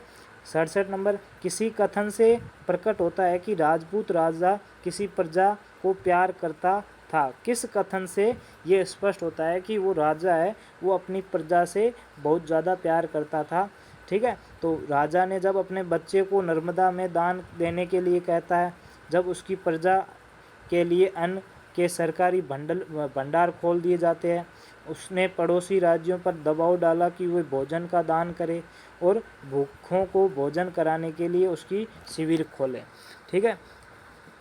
कौन सी बात से ये प्रकट होता है कि वो राजा है वो अपनी प्रजा से बहुत प्यार करता है? 68 नंबर, जब सूखा पड़ता है तो बहुत वर्षा होती है, यानी कि सूखा पड़ता है तो बहुत वर्षा होती है। धरती सूख जाती है और चटक जाती है। लोग बड़े प्रसन्न होते हैं, यानी कि खुश होते हैं, जब सूखा पड़ता है तो खुश होते हैं। लोग बीज बोते हैं, कौन सा सही होगा? राजा ने नर्मदा से प्रार्थना की, क्या प्रार्थना की? अनाज के लिए, दुर्भिक्ष के लिए, एक बच्चे के लिए, वर्षा के लिए। किसके लिए प्रार्थना की? दुर्भिक्ष का अर्थ क्या है? तो दुर्भिक्ष का अर्थ सूखा है, अकाल है, या फिर अन्न की कमी है, या ये सभी है। अब देखिए पैसेज को पढ़ते हैं और उसके बाद में उसके साथ साथ आंसर देते चले जाएंगे अपन, ठीक है। तो यहाँ पर देखिएगा, एक बार एक मालवा में एक राजपूत राजा रहता था। उसका छोटा राज्य था, हलचल रहित, शांतिपूर्वक था, यानी कि विशेषकर लड़ाइयाँ, राजनीतिक समस्याएं नहीं थी, यानी कि ये उनको समस्या नहीं थी। इसीलिए उसके जीवन का उद्देश्य था कि प्रजा को प्रसन्न रखे। यानी कि उसकी समस्या नहीं थी, क्या नहीं थी, एक तो राजनीतिक समस्या नहीं थी और लड़ाइयाँ नहीं थी। तो यहाँ पर ये राजनीतिक समस्या भी नहीं थी और लड़ाइयाँ भी नहीं थी और राजनीतिक समस्याएं भी नहीं थी। आगे देखो, वहाँ पर बाढ़ भी नहीं आई थी, तो ये बाढ़ भी नहीं होगा, क्योंकि वैसे पैसेज पढ़ लेते तभी आपको समझ में आएगा। एक साल वहाँ पर बड़ा सूखा पड़ा। सूखा पड़ने का मतलब वहाँ पर बारिश वगैरह कुछ भी नहीं हो रही है, ज़मीन पूरी सूख चुकी है, खेत सूख गए, चटक गए, पेड़ गंजे हो जाते हैं, धरती पर किसी भी प्रकार के फूल फल या फसलें नहीं बचती है। राजा चिंतित था और अपनी प्रजा को दुर्भिक्ष से कैसे बचाया जाए। दुर्भिक्ष का मतलब होता है अकाल, क्योंकि वहाँ पर सूखा पड़ चुका था, अकाल पड़ चुका था, वहाँ पर बारिश नहीं हुई थी काफ़ी महीनों से, और वहाँ पर कोई खेती नहीं हुई, किसी प्रकार के फल नहीं हुए, फसलें नहीं हुई, कुछ भी नहीं हुए, पेड़ भी सूख गए थे। तो वहाँ पर ज़मीन है वो पूरी सूख चुकी थी। जब सूखा पड़ता है तो बहुत वर्षा होती है, गलत है, क्योंकि वर्षा तो थी नहीं, धरती सूख जाती है और चटक जाती है, ये सही हो जाएगा। लोग दुखी होते हैं, प्रसन्न नहीं होते हैं, और लोग बीज तभी बोएंगे जब वर्षा होगी, तो ये भी गलत हो जाएगा। तो 68 नंबर है ना, 68 नंबर में दूसरा ऑप्शन आपका एकदम सही हो जाएगा। ठीक है, वह नर्मदा के पास गया, नर्मदा नदी है, ठीक है, नर्मदा नदी के पास गया, झुका और प्रार्थना की, हे पवित्र नर्मदा, हमें वर्षा का वरदान दो, मेरी प्रजा दुर्भिक्ष से बचाओ, मैं तुम्हें अपना पहला बच्चा दान कर दूंगा। तो ये एक वाक्य है ना कि मैं अपना पहला बच्चा तुझे दान कर दूंगा, तुम वर्षा कराओ और मेरे प्रजा को बचाओ, दुर्भिक्ष से बचाओ, इस अकाल से बचाओ। तो यहाँ पर पहला वाला ऑप्शन था कि राजा किस कथन से ये स्पष्ट हो जाता है कि अपनी प्रजा से बहुत प्यार करता है। तो यही कथन है कि अपने बच्चे की कुर्बानी दे दी और कहा कि प्रजा की रक्षा के लिए मैं कुछ भी कर सकता हूँ, और उसने कह दिया कि मैं अपना पहला बच्चा दान कर दूंगा, तुम वर्षा करा दो, बारिश करा दो, ताकि ये समस्या दूर हो जाए। ठीक है, थोड़े दिनों के समय आकाश में बादल घिर गए, भारी वर्षा हुई, गीली धरती पर हल चलाया गया, बीज बोए गए और कुछ महीने बाद भरपूर फसल हुई और लोगों ने खूब आनंद मनाया। ठीक है, तो राजा ने नर्मदा से क्या प्रार्थना की, वर्षा के लिए की थी, यानी कि वर्षा कराओ, तो इसमें भी वर्षा हो गया। दुर्भिक्ष का अर्थ क्या था, तो दुर्भिक्ष का अर्थ अकाल था, यानी कि अकाल पड़ गया था।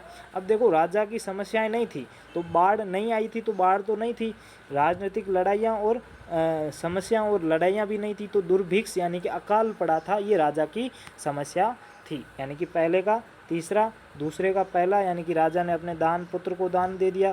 दूसरे में सूखा पड़ता है तो धरती सूख जाती है और चटक जाती है, नर्मदा नदी से राजा ने क्या मांगा, तो वर्षा के लिए प्रार्थना की। दुर्भिक्ष का अर्थ क्या है, तो दुर्भिक्ष का अर्थ है अकाल। ठीक है, आगे देखो।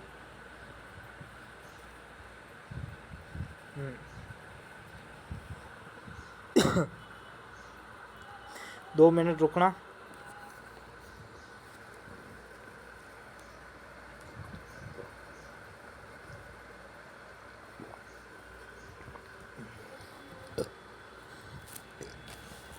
अब देखो तीसरा पैसेज देखते हैं।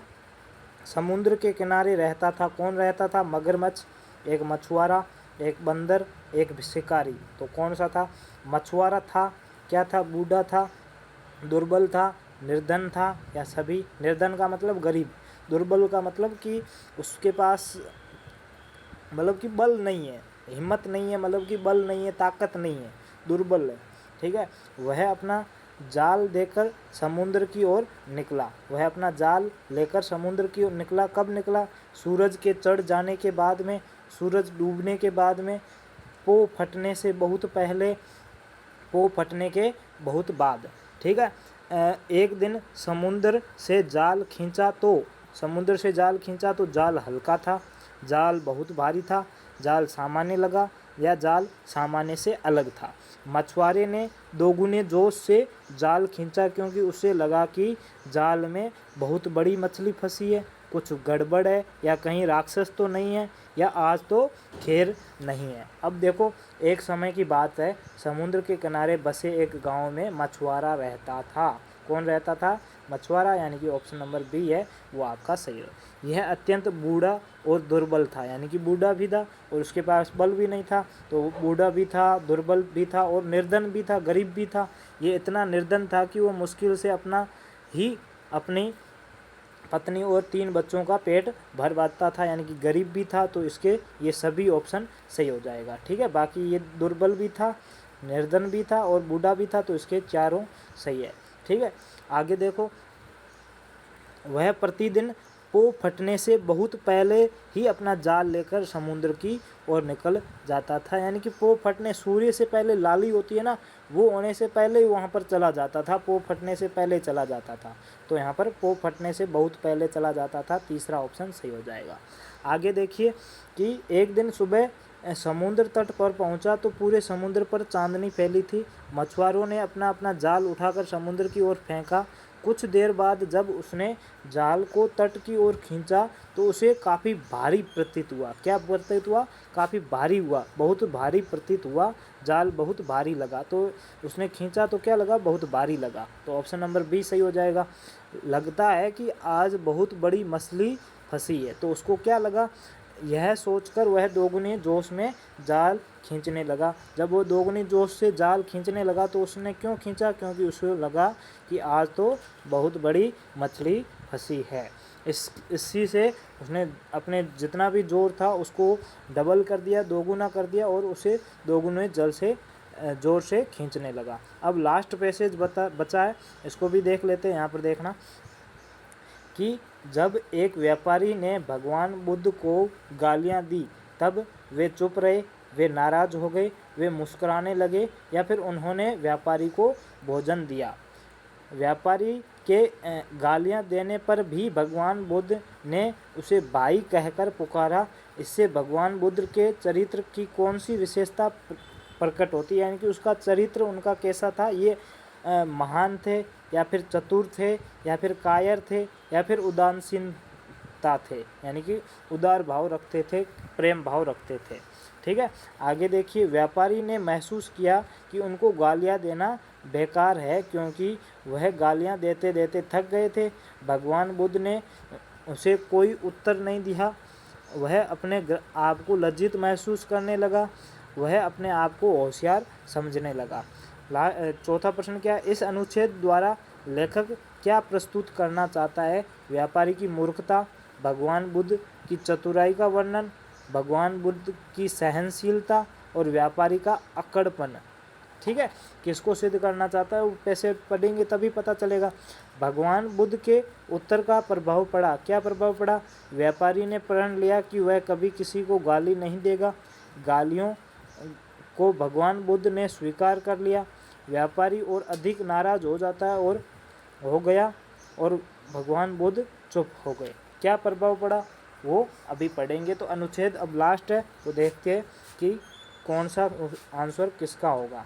तो एक दिन एक व्यापारी ने भगवान बुद्ध के पास गया, उनको गालियां देने लगा। व्यापारी ने बहुत अधिक गालियां दी लेकिन भगवान बुद्ध बिल्कुल चुप रहे।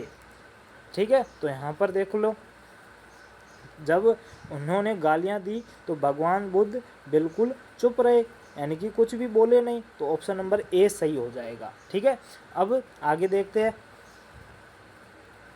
ठीक है, भगवान बुद्ध बिल्कुल चुप रहे। व्यापारी ने जब गालियां देना बंद कर दिया, ठीक है, गालियां देते देते वो मतलब कि अगर आप किसी को गालियां दे रहे हो वो आपको मतलब कि बोला भी नहीं रहा है, आपसे बात भी नहीं कर रहा है, वो अपने काम में मगन है, तो आप भी कहोगे मैं किसको गालियां दे रहा हूँ, वो तो सुन ही नहीं रहा है। ठीक है, तब भगवान बुद्ध ने उससे पूछा, भाई क्या आपके घर में कोई अतिथि आते हैं, यानी कि कोई मेहमान आते हैं? ठीक है, तो उसने उत्तर दिया, हाँ आते हैं। तब भगवान बुद्ध ने उससे पूछा, क्या आप उन्हें भोजन देते हो, यानी कि कोई मेहमान आते हो तो भोजन देते हो? तो उसने कहा हाँ देते हैं। ठीक है, तो व्यापारी बोला, तब भगवान बुद्ध ने फिर से पूछा, मान ले कि आप अतिथि को जो कुछ दे रहे हो वो उसे स्वीकार नहीं है, यानी कि आपने जो जो उसको खाना पिलाया खिलाया है, यानी कि खिलाने के लिए जो कुछ बनाया है वो उसको अच्छा नहीं लग रहा है, उसने उसको स्वीकार नहीं किया है, तो आप क्या करेंगे? तो व्यापारी ने उत्तर दिया, आपका प्रश्न कितना हास्यपद है, यानी कि कितना हंसने वाला है। अगर वो स्वीकार नहीं करेगा, यानी कि नहीं करेंगे, अगर वो खाएंगे नहीं, मैंने जो बनाया वो अगर नहीं खाएंगे, तो वह हमारे पास ही रहेगा, यानी कि हम खा लेंगे। ठीक है, वो अगर नहीं स्वीकार करेंगे तो हम ही रख लेंगे। तब भगवान बुद्ध ने धीरे से कहा, जो कुछ आप मुझे दे रहे थे वह अब आपके पास ही है, यानी कि इतनी देर से जो गालियां दे रहे थे मुझे, वो मैंने तो स्वीकार नहीं किए, अब आपके पास ही वो गालियां हैं। ठीक है, तो वो उसको समझ में आ गया था, वो थोड़ा सा मतलब कि जो उसमें गुस्सा था या अक्कड़पन थी वो पूरा चला गया था, उसको समझ में आ गया था कि मैं क्या कर रहा हूँ। ठीक है, तो वो आपके पास ही है। भगवान बुद्ध ने इतना कहते ही व्यापारी बहुत ही लज्जित हो गया। क्या हो गया? लज्जित हो गया, और उसने प्रण लिया कि भविष्य में कभी भी बुरी भाषा का प्रयोग नहीं करेगा। इस चीज़ से क्या आपको शिक्षा मिली, ज़रूर कमेंट करके बताना। बहुत ही अच्छी कविता थी भगवान बुद्ध की।